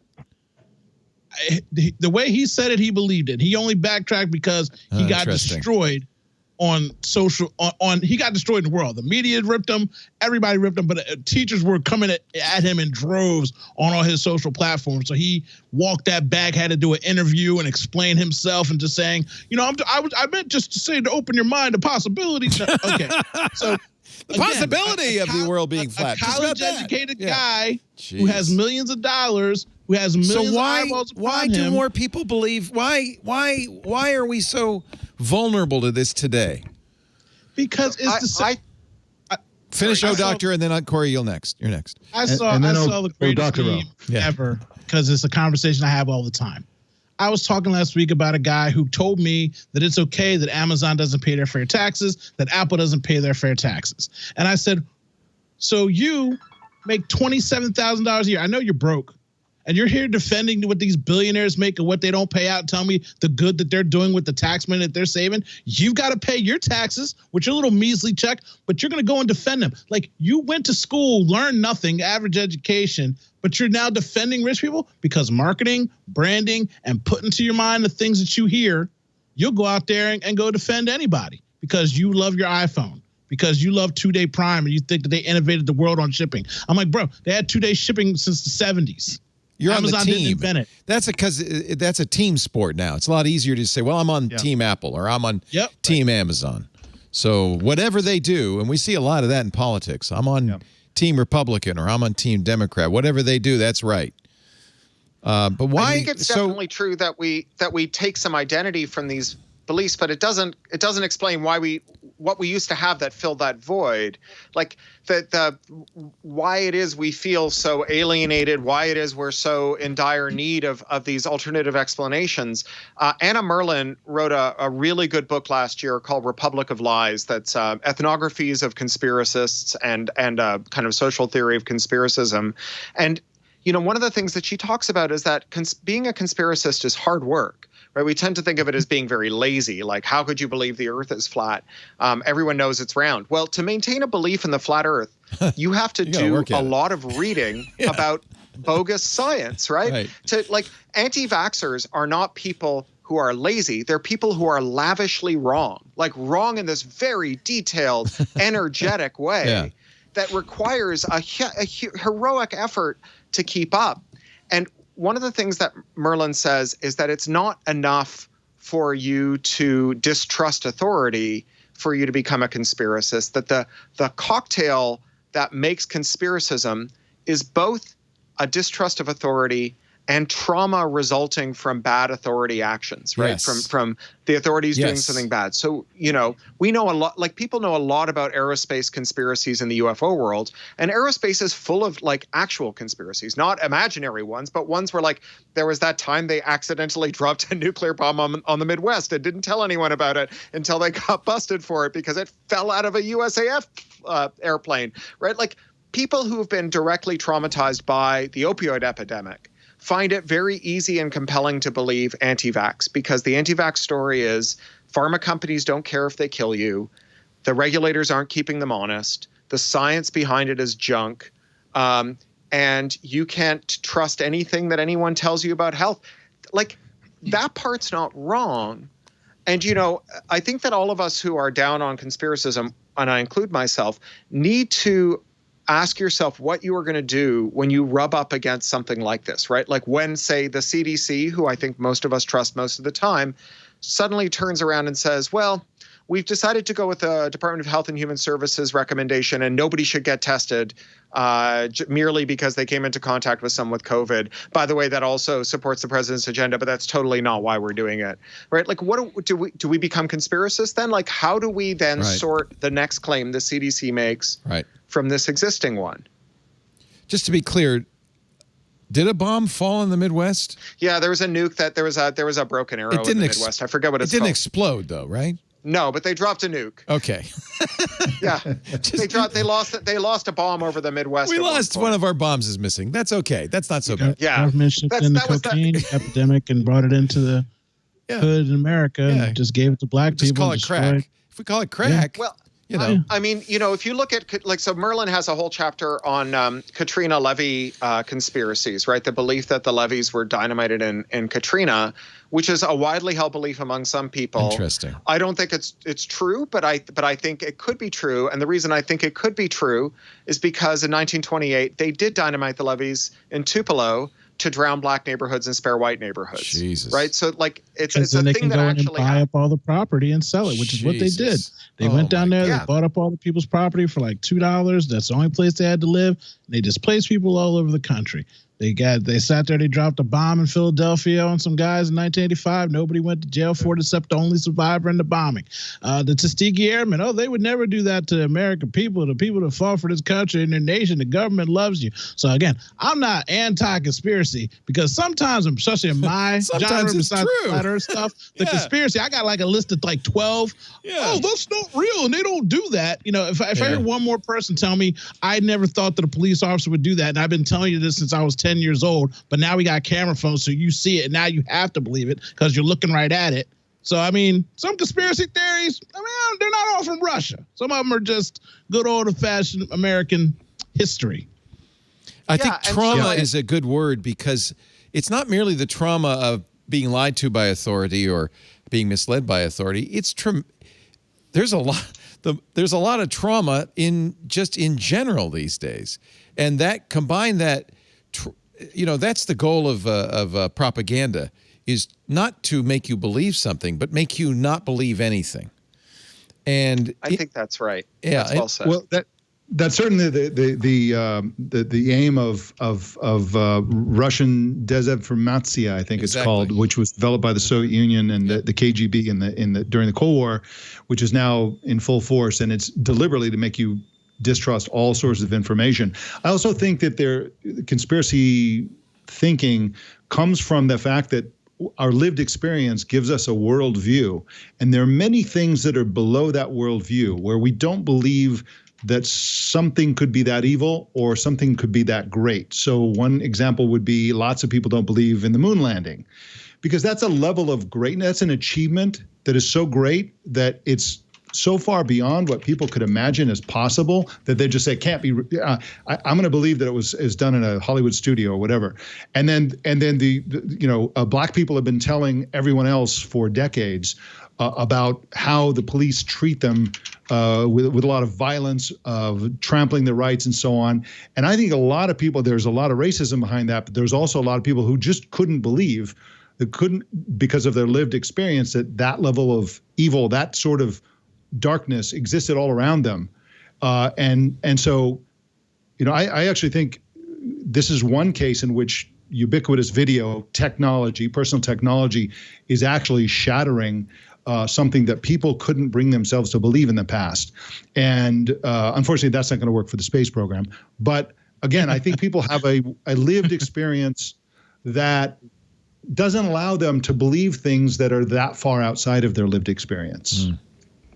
Well, and if you've ever worked with someone who got called out as a sexual abuser, and you may have found that they were very good to you, right? That, like, oftentimes as a man, when other men get outed as being sexual abusers by women I trust and who I believe, the thing is that they have never displayed abusive behavior in my presence because they knew that if they did, there would be some social consequence because of our relative social power. And so they confined their bad acts to only doing it in the presence of people who wouldn't be believed. And I think that there's a strong analogy to the conduct of police around high status and low status people, that they are respectful and generally good to higher status people. And there's, it is the combination of systemic disbelieving and erasure of other people's experience. And as you say, your lived experience of never seeing it in person. Harvey Weinstein was a perfect gentleman to me. Yeah. Right. Let's take a little break. What a panel. Well, I'm so thrilled to have all three of you here. Cory Doctorow's newest book, Attack Surface, comes out in October. We're going to put a link in our show notes where you can pre-order it, get the audiobook as well.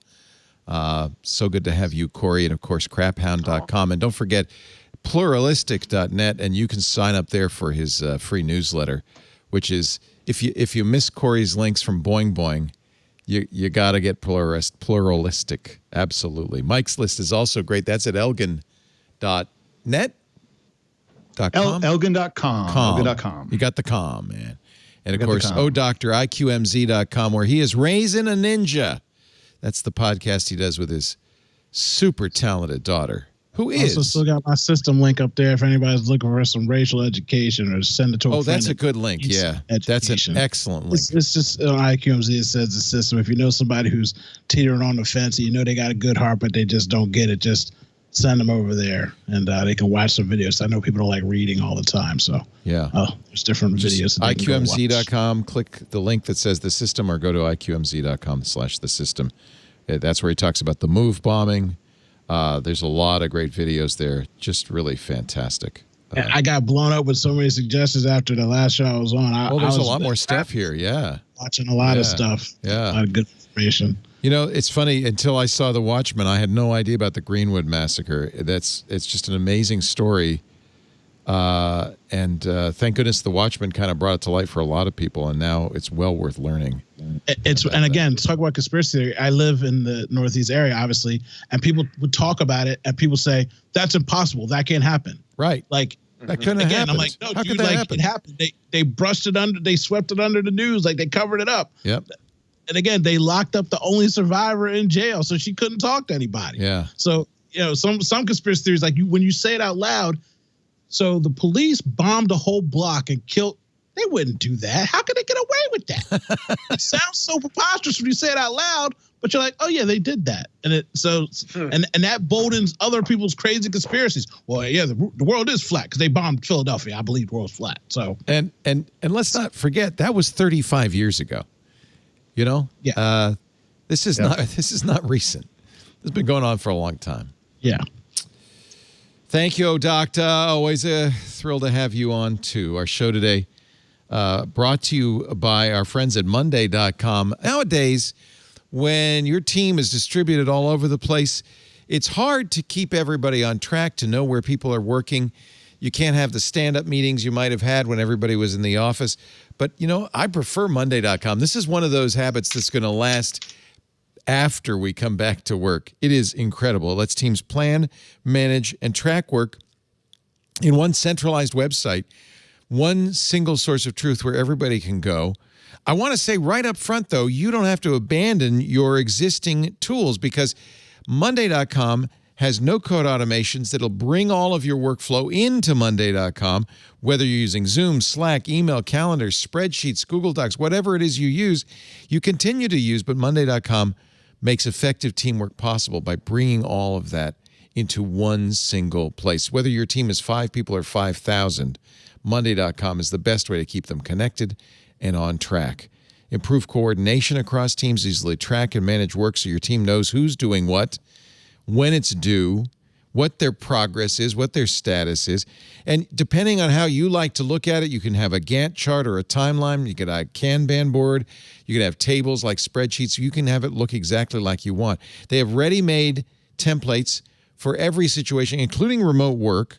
So you can set it up in minutes. You can be ready to go the minute you go to Monday.com. But you can also further customize it. In fact, really the sky's the limit.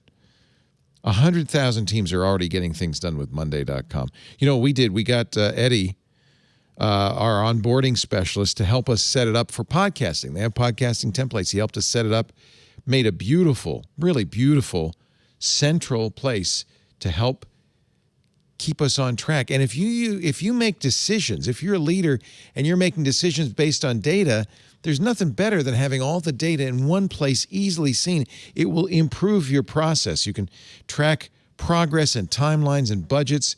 You'll have real-time data, not just kind of, thumbnail, finger to the wind guessing it. It's incredible. It's Monday.com. It will change the way you work online. Let Monday.com take care of the things that slow you down and free you up to focus on the things that get you excited about your work.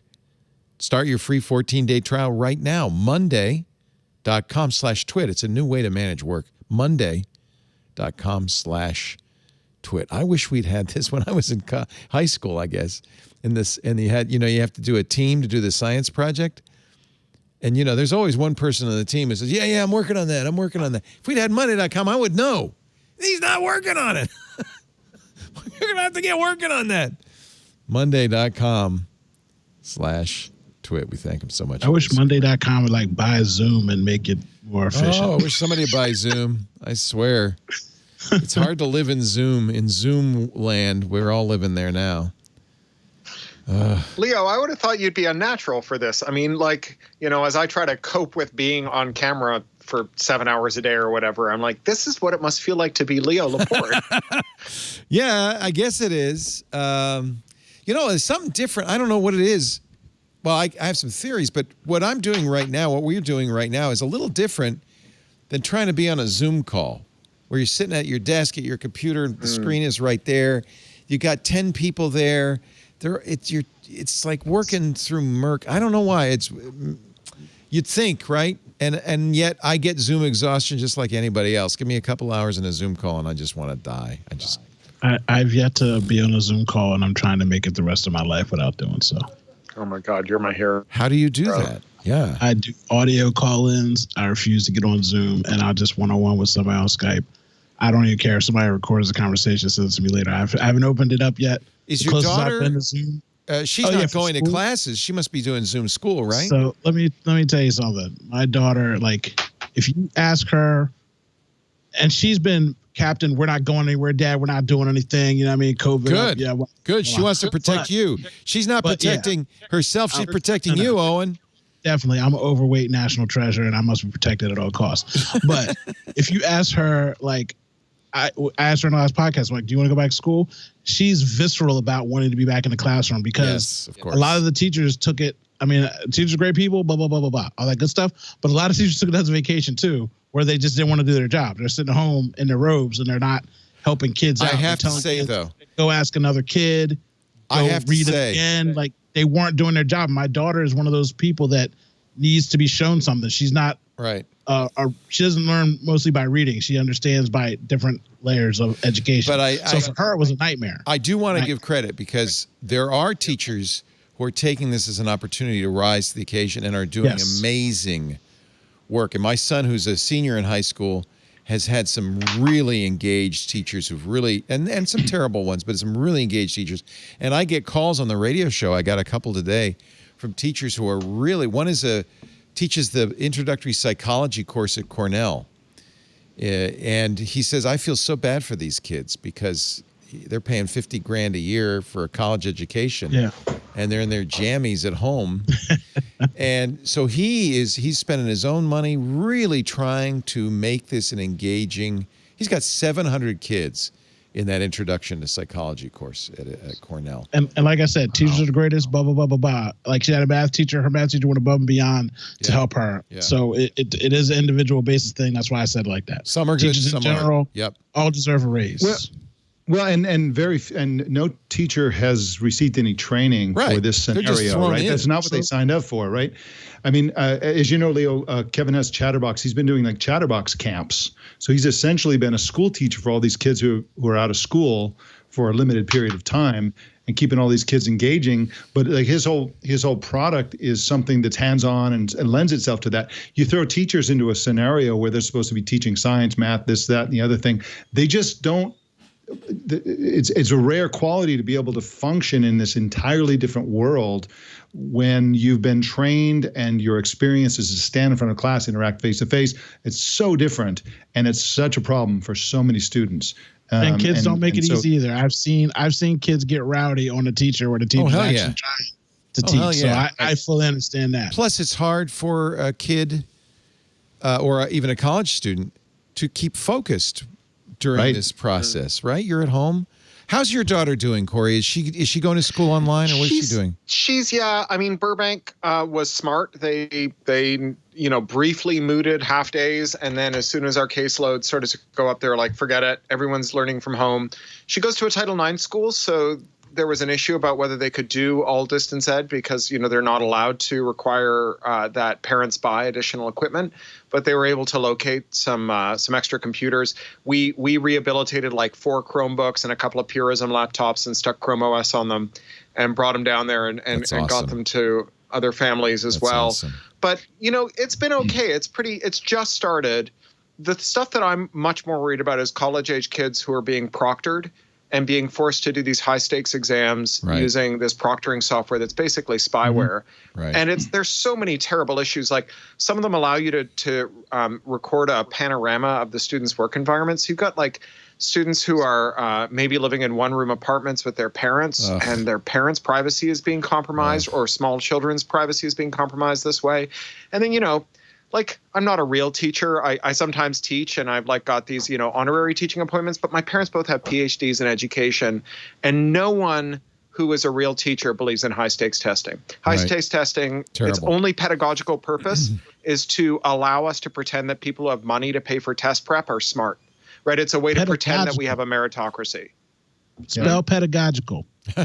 Teach us something. Pedagogical. Okay, good. I got. I'm trying to Google it. I couldn't spell it. Experts in teaching. Related to education, pedagogy, related to learning. Okay. Right? Thanks for the definition, because I was going to Google it, but I realized I couldn't spell it. No, you're good. So I had. But like this, it's just like Corey likes to use those.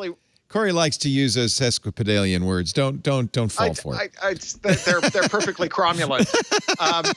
Sesquipedalian entirely. But so you've got this like double tragedy, right? Where there's no reason for them to be doing these tests, and then in order to do the tests, you subject them to these incredible indignities, and so there's like just no reason for it at all. And some of the companies that do this stuff are not the kind of companies you want to trust with spyware for your kid's computer. Doctorow, their COO, I believe, or maybe CEO, doxed a student in a Reddit forum who was complaining about the software. And he was like, well, I think you'll find that what you said in your private chat to our support people was different. And pasted it in with his PII. It's like, great, dude. You are the person I trust to be installing rootkits on every computer in America. I mean, like, we're worried about TikTok and the CCP having insight into kids' devices. I mean, these guys are just sociopaths. Ugh.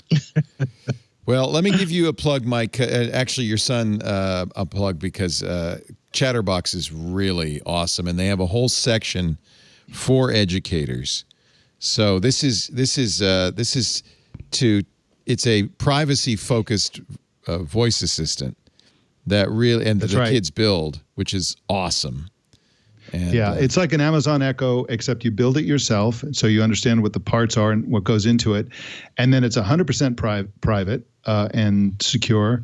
And then the best part during this pandemic lockdown is that building the skill, it doesn't do anything until kids teach it what to do, and it can do far more than an Amazon Echo can do. Yeah. But they have to teach each individual thing, and in doing so, they learn about language, they learn about programming, they learn about all this stuff. It's and it's an infinite source of creative activity during a lockdown. So there are lots of kids using Chatterbox right now who are using it 6-8 hours a day because they love it so much. They're having so much fun day after day. There's just an endless number of things you can do with it. So it's really a fantastic creative tool that really does prepare kids for the future, because in the future we're going to be interacting with computers through voice. And so this teaches kids exactly how that works, how APIs work, et cetera. So it's really doing a whole bunch of kids a lot of good right now during the lockdown. And I love it that it's Kevin and his wife Nadia who are the founders, and Nadia's the brand Matador, and Princess Squishy Face, your 3-year-old granddaughter, is the real life Chatterbox behind Chatterbox. That's really, really awesome. The youngest Chatterbox user. Isn't that cute? Isn't that sweet? It is. Yeah. It's a tough time right now for everybody, and our 17-year-old is kind of going a little stir crazy, stuck with me and his mom, and I just say we're all suffering. This isn't good for anybody. It's just a tough time, but we will make it through. I've been really enjoying. I mentioned this before, reading the Splendid and the Vile, which is Eric Larson's latest book about the bombing of London, the Battle of Britain, and how they went through probably a tougher time, really. And could you imagine? Yeah, And I read it intentionally during the quarantine just to remind me that humans are we can get through it. We can do it. We've gone through it before. This hasn't bothered me really one bit. My most inconvenient thing is not being able to go to the movies every other day. Otherwise, I could really care less. I love talking to people that complain, and I just say to them, I wonder how people got along in jail or concentration camps. Kidding. I wonder how long you could pick cotton in the Alabama sun, knowing that your livelihood and meal and food depended on at the end of the day. This oppression must be killing you. The tyranny, the wearing of the mask. I don't know how you could do it. The education, your kids aren't getting their good education. I wonder how people in the inner cities feel about this when they've been living with it for the last 40 years and you've only been dealing with it for 3 months. Oh my, the terror you must be living in. Well, thank God. Thank God. You must be dealing with. Can I put in a bid for a slightly more compassionate version of that? So I have a direct experience with this. So my grandparents were both refugees. My grandmother was a child soldier in the siege of Leningrad. So she was inducted into the Civil Defense Corps when she was 12. Oh my God. And she witnessed cannibalism, and she was hauling corpses and hauling ammo up to the front and so on. And my grandfather also had a tough time. He left Poland when he was 15 and started bicycling to Kiev to get away from the Nazis when they marched on Poland. He was picked up by a Red Army patrol and drafted. And he met my grandmother in Siberia after they evacuated the women and children from Leningrad and knocked her up. She got pregnant at 15. He was 17. And then they ended up in Azerbaijan. They deserted from the Red Army. They made their way to Canada on a refugee boat. And they ended up divorced. And my grandfather had a lot of problems. He was chronically depressed, probably had an anxiety disorder, and he self-medicated with booze, and he had an addiction disorder. And he was never able to get over the trauma of what he went through. And my grandmother, whose trauma was much more intense, I mean, far more intense than anything my grandfather went through. I mean, she literally watched people eating other humans, right, during the siege of Leningrad. There wasn't a rat left in Leningrad after the siege because every rat had been eaten. It was the largest death toll in any city in any time in human history. It was 1 million people, right? It was some huge number. Yeah. 1.6, I think, million people died. So she bounced back. I mean, she would have her dark moments. She would mist over. One time we went to St. Petersburg in 2006 and we walked around and she talked about the places she'd seen. She went with terrible things. Yeah. Oh, my God. But for the most part, she was a happy and well-balanced individual, whereas my grandfather used to call us up in tears. Just for no reason. He'd be drunk and crying and alone. He never formed lasting relationships after his divorce. And I think that people's trauma is the intersection of their resilience and their circumstances. And I think that there are people who are experiencing this in very acute ways, even though it's not as bad as being in a concentration camp, who are nevertheless not going to get over it. Right. And I think that, and I know you were just kidding around, and I know things can be a lot worse. I'm not really kidding. My basic point was the people that aren't suffering are the ones complaining. There's people that are homeless right now. There's people that don't have food right now.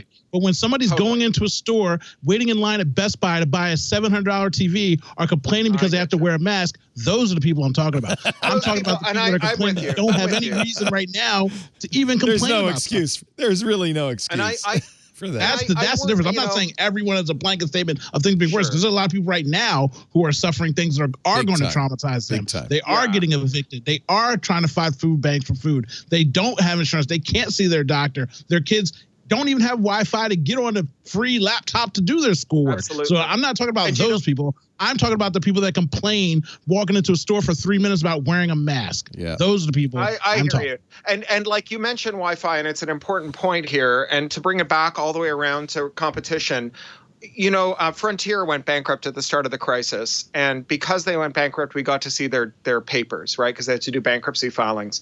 And one of the things that we learned from Frontier, who were the worst ISP in America, was that there were 3 million households that they could have profitably connected to 100 gigabit fiber, but the amortization period for that investment was 10 years. So they would have put $1 billion in, and they would have gotten $1.9 billion out over 10 years. And that they chose not to make $900 million because the analysts who dominate the share prices of telecoms companies downrate any company that makes an investment that takes more than 5 years to pay out. And the executive suite at Frontier are paid in stock. Right. And so to preserve their paycheck, right, there are 3 million households in America right now on copper, on 20th century copper infrastructure, whose kids are trying to learn, whose parents are trying to do their jobs, who are trying to get their telemedicine, who are trying to stay in touch with family and friends, who are on this absolutely garbage, like just baling wire and spit telecoms infrastructure, not because it wasn't profitable to connect them, but because the $800 million they would have made over 10 years would not account for the $2 or $3 million the CEO and the rest of the C-suite would have lost in their stock compensation because of the actions of a few analysts. And, that's where competition is the rubber that meets the road. That's a shocking story. I did not know that story. That's. Oh yeah, the Frontier thing is so gross. I knew they were awful because when they took over big swaths of L.A., I don't know if you're a Frontier customer, but I heard nothing but horror stories from the people. Just brutal. They booked 1 million households as an asset on the grounds that there was no other provider, so they weren't even in a duopoly. They were in a pure monopoly. It wasn't like there was a cable operator and a telco, and they booked those as an asset. And in their accounting for that asset, they calculated how badly they could gouge them and how little service they could provide to them before they would cancel their contracts. They got no choice. And I mean, Emily Latella, we don't have to care. It's the phone company. I mean, we are living a 1970 Saturday Night Live sketch when it comes to our telecoms infrastructure, and it's never been more important.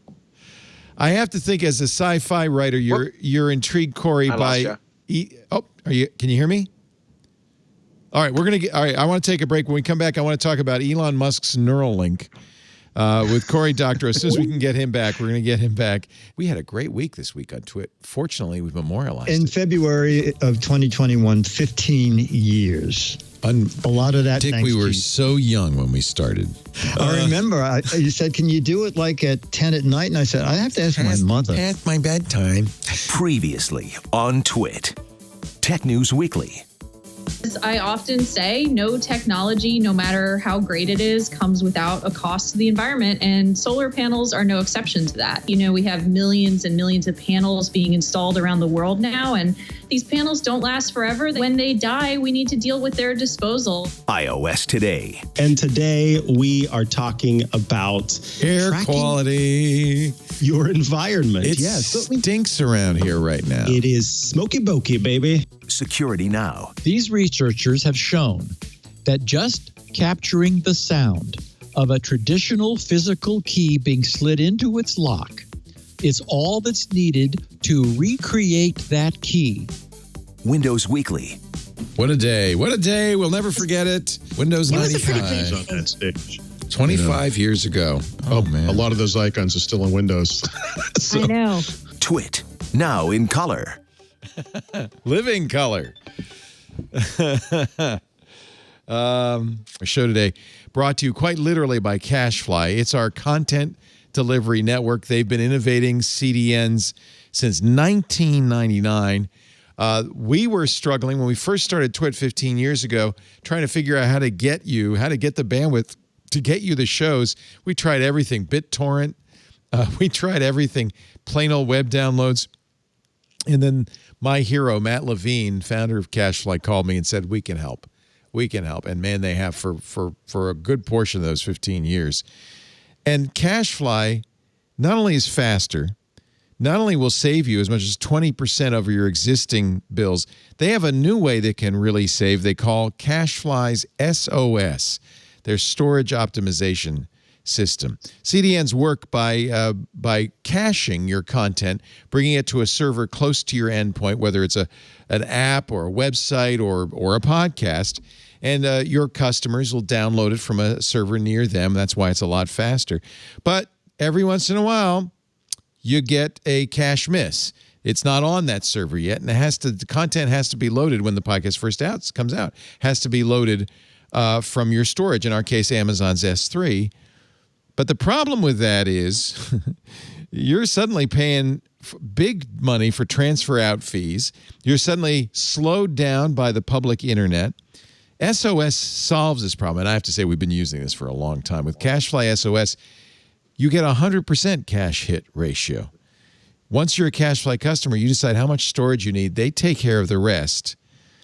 And I save so much money and you get faster downloads. There's no buffering, no delays while we're feeding the CashFly servers because we're on CashFly's system. Our content lives there. CashFly is also getting faster and faster, rapidly expanding, adding new pops locally. They've got 6 new points of presence in South America. In fact, they're serving 10 times the amount of traffic in Latin America over the last year. They've not only maintained but drastically improved their performance in the region, taking on a much higher traffic load. That's great news because we have lots of listeners in Latin America. It doesn't matter where your end users are. North America, Latin America, the Caribbean, the Middle East, APAC, Asia Pacific, their goal is to deliver content quickly and reliably, even in regions that are hard to reach, and that's why they put those points of presence everywhere. You can expect consistency and performance, not just in the Americas, but everywhere. Up to 5 times faster than other CDNs. And, of course, SOS is backed by CashFly's 100% uptime SLA guarantee. 100%, and its industry-leading global performance. It's going to make such a difference in your video streaming, your podcasts, your digital downloads. Your customers will love you. You will love it because CashFly always works out your bill to eliminate those spikes. They average it over a period of a year, so you always know what you're going to pay month to month. No worries, no concerns that suddenly you got a lot of downloads. That's awesome. And with CashFly's SOS, cash misses are delivered 5 times faster than from Origins for software delivery, for games, for video. CashFly also wants to help others in need. They've just partnered with World Central Kitchen. Right on. Donating over $50,000. Their goal to serve 300,000 warm meals to people who are struggling right now. Thank you, CashFly.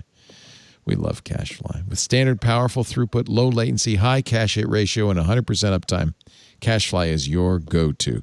Let CashFly's SOS be your SOS. Right now, you can find out how much CashFly can save, what they can do for you. Just bring your CDN bill and your usage trends to twit.cashfly.com. No sales pitch, no pressure. Just see if you're overpaying 20% or more for your CDN. Look what CashFly can do for you. twit.cashfly.com. Thank you, Matt, and the whole CashFly team. They are the backbone.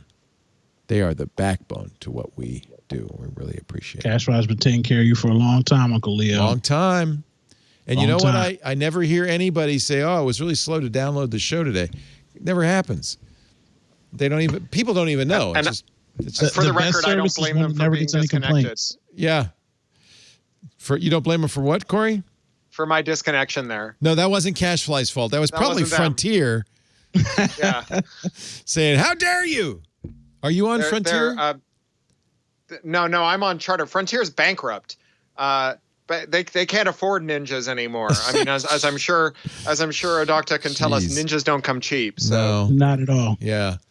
They bought up, what was it, Spectrum? Who did they buy? I think it was Charter, right, in the L.A. area. They bought up a lot, and I heard so many. Charter. I heard for so many people. Charter Spectrum. Yeah, just terrible. So Elon Musk is at it again. I just never know what to think about this guy. I think on the one hand, he's nuts. But on the other hand, I love SpaceX. I loved my Tesla. And I'm fascinated by Neuralink. As a sci-fi writer, you must be too, Cory. I mean, who didn't read, Neuromancer or Neil Stephenson's amazing books about the metaverse? We all can't wait for that human-machine interface. Again, those books were warnings, not suggestions. Okay, good point. Maybe Elon didn't read them the same way we did. I mean, if there is any phrase scarier than neural interface beta tester, it's neural interface beta tester for man who claims to have been red-pilled, blocks his wife just after she's given birth to his child, and also periodically posts things like, "I'm a utopian socialist and it's just a coincidence that I'm under investigation by the National Labor Board for union busting." Just a coincidence. No big deal. So he gave $100 million to a company called Neuralink. They have, I think, $150 million in funding. They're trying to create a human-machine interface. This week, they had a demonstration of Neuralink 2.0, which is apparently installed in a pig. And they also demonstrated their concept for this machine. Let me just explain what it does before you put your head in there, okay? It just drills a little hole in your skull, takes a little piece out of your, just a little one, a little piece out of your skull, and then they're going to put it back. Don't worry. And then using computer vision algorithms, they guide a needle containing 5 micron thick bundles of wires. 5 microns is like a human hair. Okay, actually a quarter of the human hair. And the bundle of wires and insulation, they guide them into the brain about 6 millimeters deep into the brain. They avoid blood vessels because you wouldn't want to hit one of those. So and then they're linked to a series of electrodes inside the brain. They pick specific locations and depths. If the machine's running at full capacity, you can insert 6 threads containing 192 electrodes a minute. And then they put your skull back. There's a cellophane-like sheet that pairs to your smartphone using Bluetooth, and you're now linked up. The link is an ASIC, a thin film, and a hermetic substrate that can interface with those 1,000 electrodes in your brain. And then they can, well, right now they can only read the brain, although they demonstrated it on a pig. Look at this. There you go, folks. How much would you pay? This pig, the AI is predicting the limb's motions based on the Neuralink implant data on the pig. They had 3 pigs. One had this, one didn't have it, and then there was a third control pig. 20,000 megapixels of neural data for each of the 1,024 channels. I think, look, we're in the early days of this. In theory, one of their goals would be to allow a tetraplegic to type at 40 words per minute. Eventually, Elon says he hopes the system will use to create what he describes as a, quote, digital superintelligent cognitive layer that enables humans to merge with artificially intelligent software. What could possibly go wrong? Well, okay, so basically TikTok has taken algorithmic mind control as far as it can go, and this is the next phase. That's one way to look at this. This is the next step, yeah. But one of the things that Elon Musk likes to do is he likes to exploit the delusion about the lone inventor. The person toiling away in his lab, who invents the next big thing all by himself. And of course, that's never the case and never has been the case. This sort of research that he is announcing has been going on for literally decades and will continue for literally decades by literally thousands of different research organizations to try to figure out how to interact with the mind directly through software, et cetera. And so a lot of this is it's a lot of showboating. I mean, he wants to get in on this business, right, with his company Neuralink, but he's not doing anything that's significantly more advanced or exotic or different or revolutionary than lots of other organizations. He's just getting in front of it and presenting himself as the Thomas Edison of our age, which in fact he is not. He is a great business leader and is very successful. And yes, Elon, I'm looking forward to the satellite internet connection. I'm really looking you're forward counting to on Starlink. Yeah, I'm counting on Starlink. As am I. But this is a whole lot of BS. We are not going to be putting our heads in that machine anytime soon. I love it that Cory says, yes, but they were warning you against this. See, I misread it, and I guess Elon did too. I thought, that sounds pretty cool. I thought Snow Crash was really cool. Little did I know. Frankenstein was not a manual for. You're muted. You're muted, Cory. Unmute. There we go. Is that there better? We go. Yeah. So, he is a very entertaining fellow, but he's also a charlatan. And so this raises the question, like, if you were interested in some really entertaining neuroscience, could you find someone who was a charlatan? And apropos of that, I have a recommendation. There's a guy at UCSD called Brad Wojtek. He's a neuroanatomist. Voytek, Brad Voytek. He's a neuroanatomist. He came and taught one of my classes at UCSD a few years ago when I was teaching the Clarion Science Fiction Writing Workshop. And the way that he teaches neuroanatomy is with zombie movies. So he's like, here's this movie in which every time the bell rings at the gas station, the zombie gas attendant comes out and goes, and picks up the gas pump and puts it down. What neuroanatomical insult corresponds to this behavior, right? So because this is what neuroanatomists do, is they have to solve these detective stories, right? Where you observe some facts and you have to hypothesize what's going on in the brain. And he does this with videos and lessons. I think he's written a book. So yes, the book is Do Zombies Dream of Undead Sheep? There you go. So, if you're into entertaining neuroscience, there is a totally non-charlatan video version of this. It's awesome. I completely recommend. He's a riveting speaker. And of course, he's got great audiovisual aids because it's just like highlight reels of zombie movies. What could possibly go wrong? We're not going to Mars. We're not? We're not going to Mars. Oh. We're not going to Mars. I wanted to go to Mars. I've said this for the last 6 years. We're not going to Mars. We're not going to solve anything. And it turns out, as I learned from Daniel. You know what? If he wants to make. See, the thing that bothers me about really smart people, I'm not even going to put efforts on that I want to. Certain people just are so smart, and then they become so rich. And I think to myself, so you want to make tunnels so you can skip traffic. How about you make tunnels so that we don't have the cesspool of trash in L.A.? How about you just fix the sewer system in L.A. real quick? Can you fix that for me, genius boy? Can you hyperloop some trash? Could you figure out a way to now send the envelope math?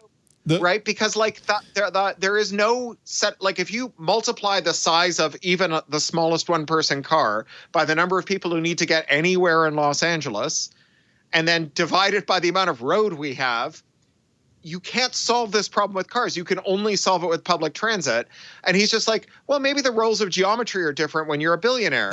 And they're not, right? And the same way, this idea that...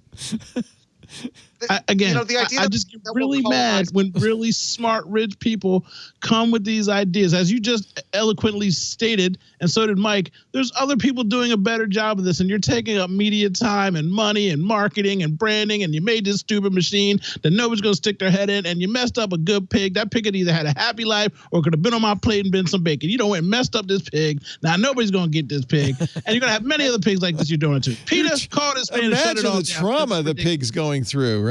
And when it comes to getting to Mars, the amount of hydrocarbons we would need, the CO2 budget for lifting an appreciable fraction of the human race off of Earth would render the planet Earth permanently uninhabitable by everyone who remains, right? So I'm all for let's put some scientists on Mars. First, let's put a bunch of robots on Mars because that's better than scientists. But eventually, maybe we'll put some scientists on Mars. But the idea that space colonization is the answer to climate crisis, just fix the planet we're on.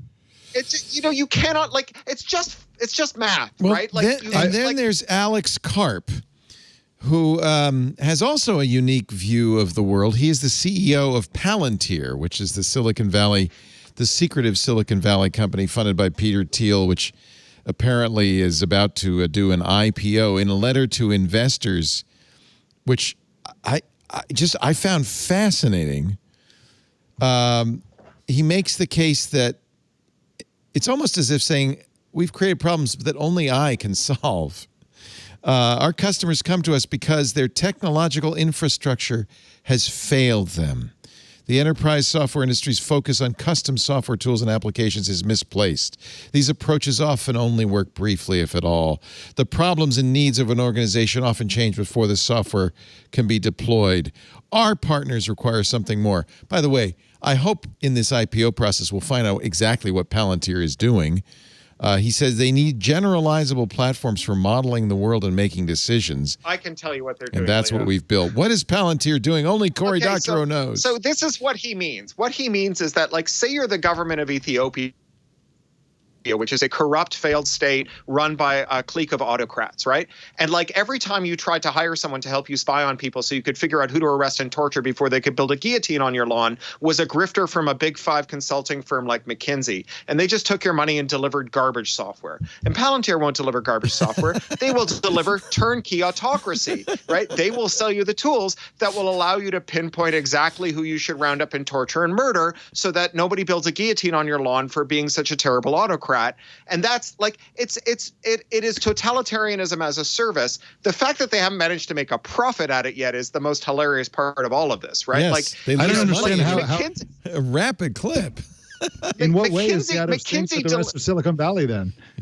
Well, yeah, but here's the difference, right? When McKinsey or like Anderson show up in Addis Ababa and say, like, let us deliver some spyware for you, they just rip them off, right? The same way they did with the British government when they were like, let us build your welfare system. And they just, tortured a bunch of people to death by delivering a non-functional welfare delivery system.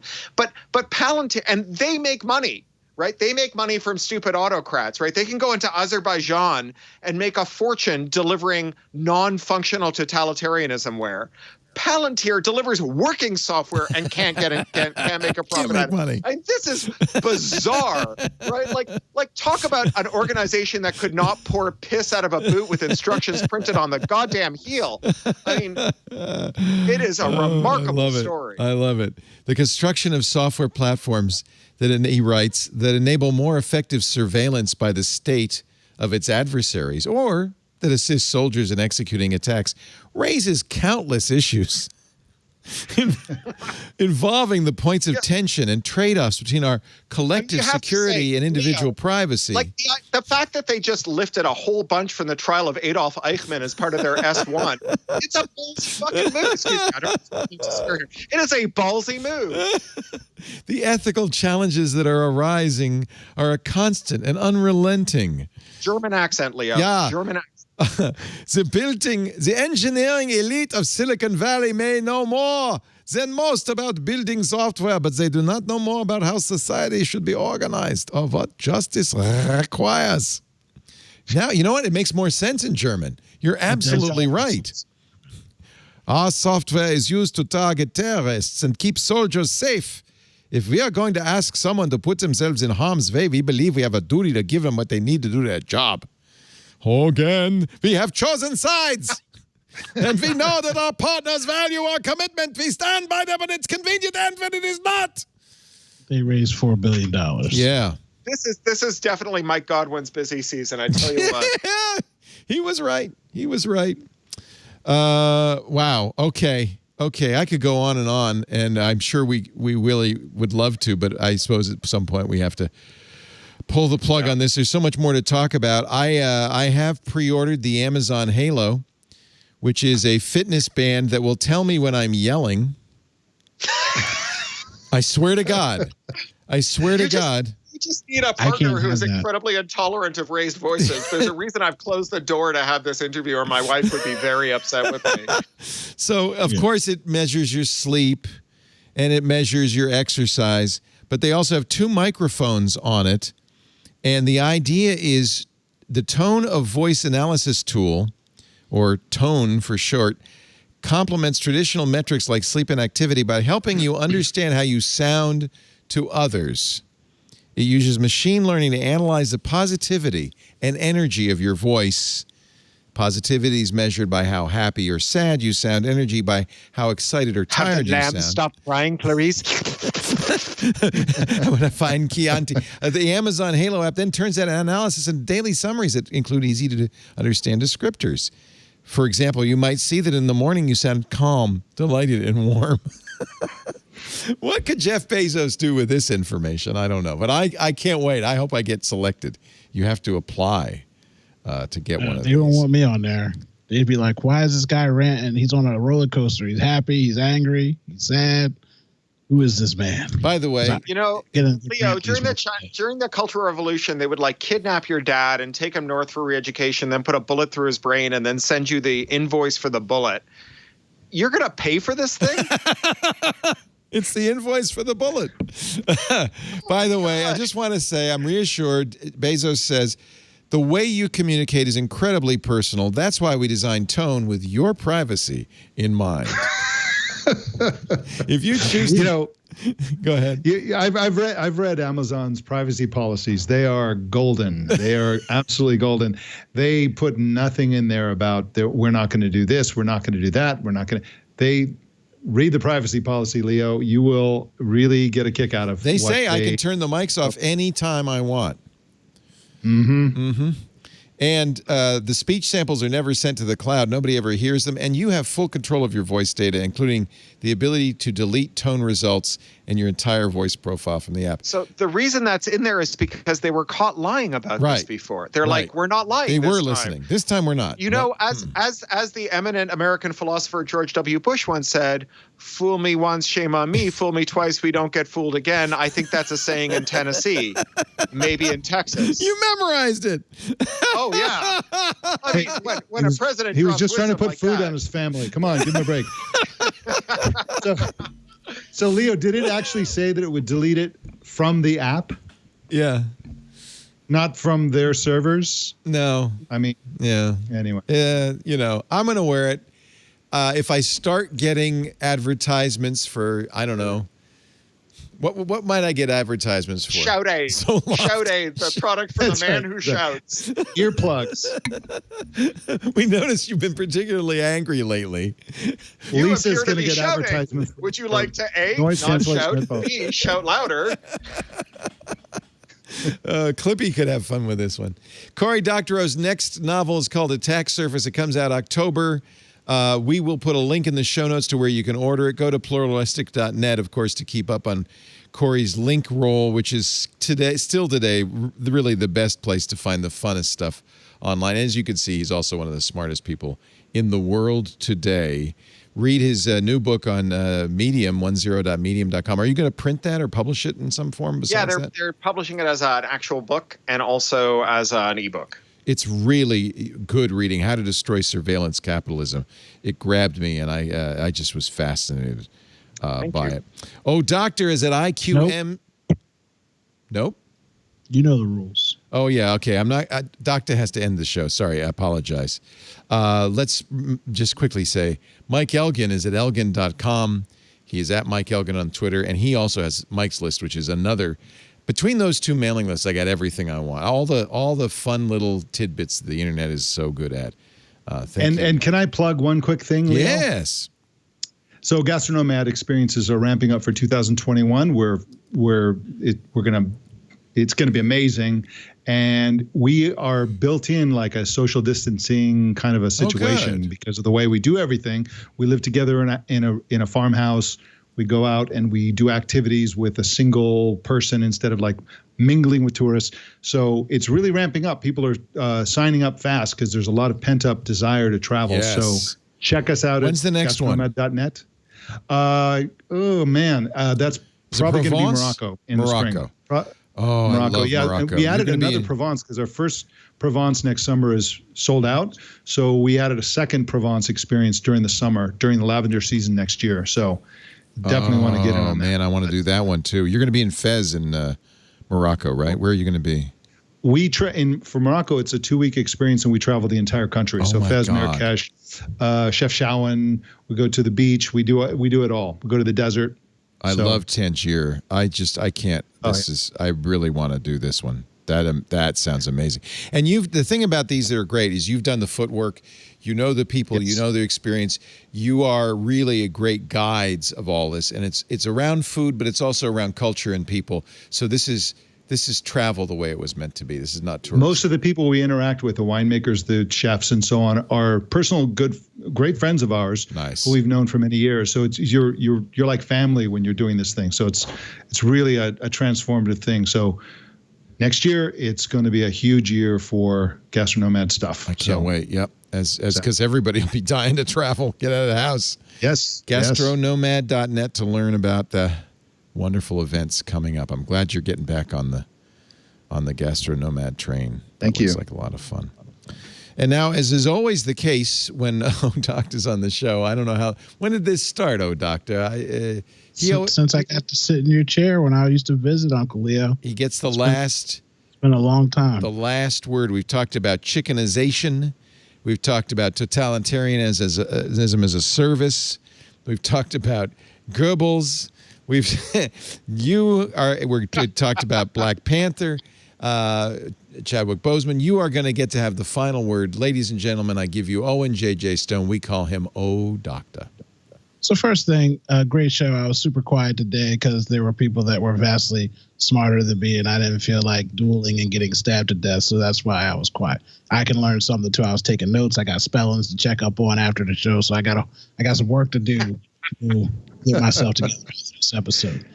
But I get a lot of emails from people after I'm on this show, and most of them are great. Some people yell at me and they have a problem with me, and I fully understand how they can seem that like I'm so angry, or some people think I'm too happy. So I just want to tell you one experience of mine so that you understand like the climate that we're in the world when you see people get frustrated and they lash out, okay? I'm doing pretty well for myself at a certain point in time. I say I'm going to buy a big house. I buy a big house in a nice neighborhood, 3,000 square feet, 3-car garage. It's only me and my daughter, but I feel like I deserve it, so I get it. In the 3 years that I lived there, I got pulled over 87 times in that neighborhood or generally around that area. I only got 6 tickets. So you do the math on how many times I was pulled over for no reason, just because I had a nice car and I look like I look and I'm in a nice area. Back when Sandy hit, a big storm, people kind of know about it. The power went out of my house. I went to go stay at a friend's house in Philadelphia. I come back home, my house is robbed. $50,000 worth of equipment, my computers, my cameras, all the stuff that I do and use to make a living for myself were all gone. They left the TVs on the wall because I guess they couldn't get them out, but everything else of electronic value was gone. I didn't call the police out to my home. I went to the police station to file a report. The detective, as he's taking down the report, he said, well, why didn't you call us out to the house? And I said, I've seen videos of people calling police when their home's been invaded and they've been shot. And he looked at me and said, fair point. Took down the police report. I filed my insurance company. Now, sadly for me, they did take my safe, which had a lot of my receipts, the paperwork receipts in there. And I had copies of them scanned in the cloud, but the insurance company kind of screwed me out of $60,000 of equipment because they said that I could falsify these documents that were scanned because I don't have the paper documentation. So I get really frustrated with my life. I think to myself, I've been pulled over so many times in this nice, beautiful home. It's too big for me anyway. I'm going to sell it, take a loss, and move. As I'm packing up to move with my daughter, you have the door open. Have you ever moved out of a place? I left the door open because I'm coming in and out. I come downstairs. There's 12 cops outside my house. Jesus. 11 in the front. No, 10 in the front, 2 in the back. Guns drawn. Sir, do you have ID? What are you doing here? Blah, blah, blah, blah, blah.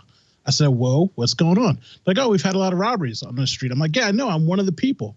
Well, I need your license registration. What do you need my license? There's moving boxes here. I'm packing up with my child. Why do I have to get you my ID? Now, mind you, all these people have guns in their hands and they're all very anxious. And I'm just like, dude, my detective's name is Detective. His actual name is Michael Jackson, funny enough. His name is Michael Jackson. How would I know the detective? Like, I've had a gun pulled on me by cops 4 times in my lifetime. The first time I was 11 years old, and it took another cop to come and grab that cop and say, hey, this is a kid, put your gun down. So I do know that there's crazy people that shouldn't have guns, and there's good people that have common sense working in that business. But I take it back to where I was living at in that time frame. Lost everything, still got harassed, but you would know that I come on this show and I make jokes and I have fun and I just do what I got to do and I'm ranting and raving and Josh jocking because that's the way I have to live my life and those are the things I have to do on a regular basis. So when you see things out in the world, you wonder why people get so upset. It's because I'm not the only person that gets pulled over all the time for no reason. I'm not the only person that gets harassed for no reason. I'm not the only person that's had a gun pulled on them for literally no reason. But I have to go on about my day and be thankful and say sorry, yes, sir, no, sir, and toe the line. And I say that to say, tomorrow I'm putting up a video from 2 years ago from me and Ant that I've recorded because I got so depressed and all my stuff got stolen, I never posted it. But I'm trying to be in my Chadwick Boseman and tell you again to do better. Even though I built myself back up, I got all my cameras back, got all my lenses back, I worked hard, I bought new stuff, I got a new insurance company, and I've gotten myself back on my feet. But you can do the same thing too. So if you're having a bad day, you're down. I know somebody tweeted me earlier and said that I seem like I'm sad. I'm really sad about this Boseman thing because I really think to myself, I'm fat, I'm overweight, I'm living in a pandemic. I could die any day and I should be doing more. So again, I encourage you to do more. And if you're still listening, I know you care enough to at least try for yourself. I'm your boy, JJ Stone, aka OhDoctah, another Twits in the can. Gotcha, Uncle Leo. Bless you, OhDoctah. God, we love you. Thank you. God. Yeah, bravo. That's why we like these closers. He's the best. Thank you, Owen. Thank you so much, Cory. Yeah. What a great pleasure to see you. We're going to get you back anytime you're available. We love having you on. You're fantastic. So as long as you, we'll just keep contacting you. Okay, keep pestering you. Same for you guys. Or if you could just mail me your mask in the back, and I could pretend to say big words that people can't spell. Is that a Cory mask? Send me that mask. Is that a Cory mask? What is that? I want to be the Cory doppelganger. What is that? Is it a Cory mask? It's a Bernie mask. It's Bernie. It's Bernie. Or is that Larry King? It's either Larry King or Bernie. It looked bald up there in the corner. Look, I live in Magnolia Park in Burbank. This is the goth district. We have 3 year-round Halloween stores. Oh, so my I have God. all the latex white masks I could possibly want. He also has the best tiki bar garage I've ever seen, and I'm so jealous. Thank you, Cory. Thank you, Mike Elgan. Right. Thank you, OhDoctah. See you guys. Take care. All right. Bye, we guys. do Twits Sunday afternoons, 2:30 Pacific, 5:30 Eastern, 2120 UTC. You can watch us do it live with all the swear words intact at twit.tv/live. Actually, it's audio or video. There are a number of streams there. If you're doing that, hang in the chat room, irc.twit.tv. Great conversation going on there. If you can't be there after the fact on demand, you can watch all of the things we do on our network at twit.tv. That's the website, twit.tv. In this case, it's a long URL, but if you just go to the front page, you'll see This Week in Tech, and you can click that. Or, there's on a YouTube channel, twit.tv, youtube.com/twit. There's and you know what? The easiest thing to do, get your podcast client, any app, search for Twit. We've been doing it for 15 years. Chances are good we'll be there. Subscribe. You'll get every episode the minute it's available. Thanks for joining us. We'll see you next time. And he already said it. It's on the Twit. amazing.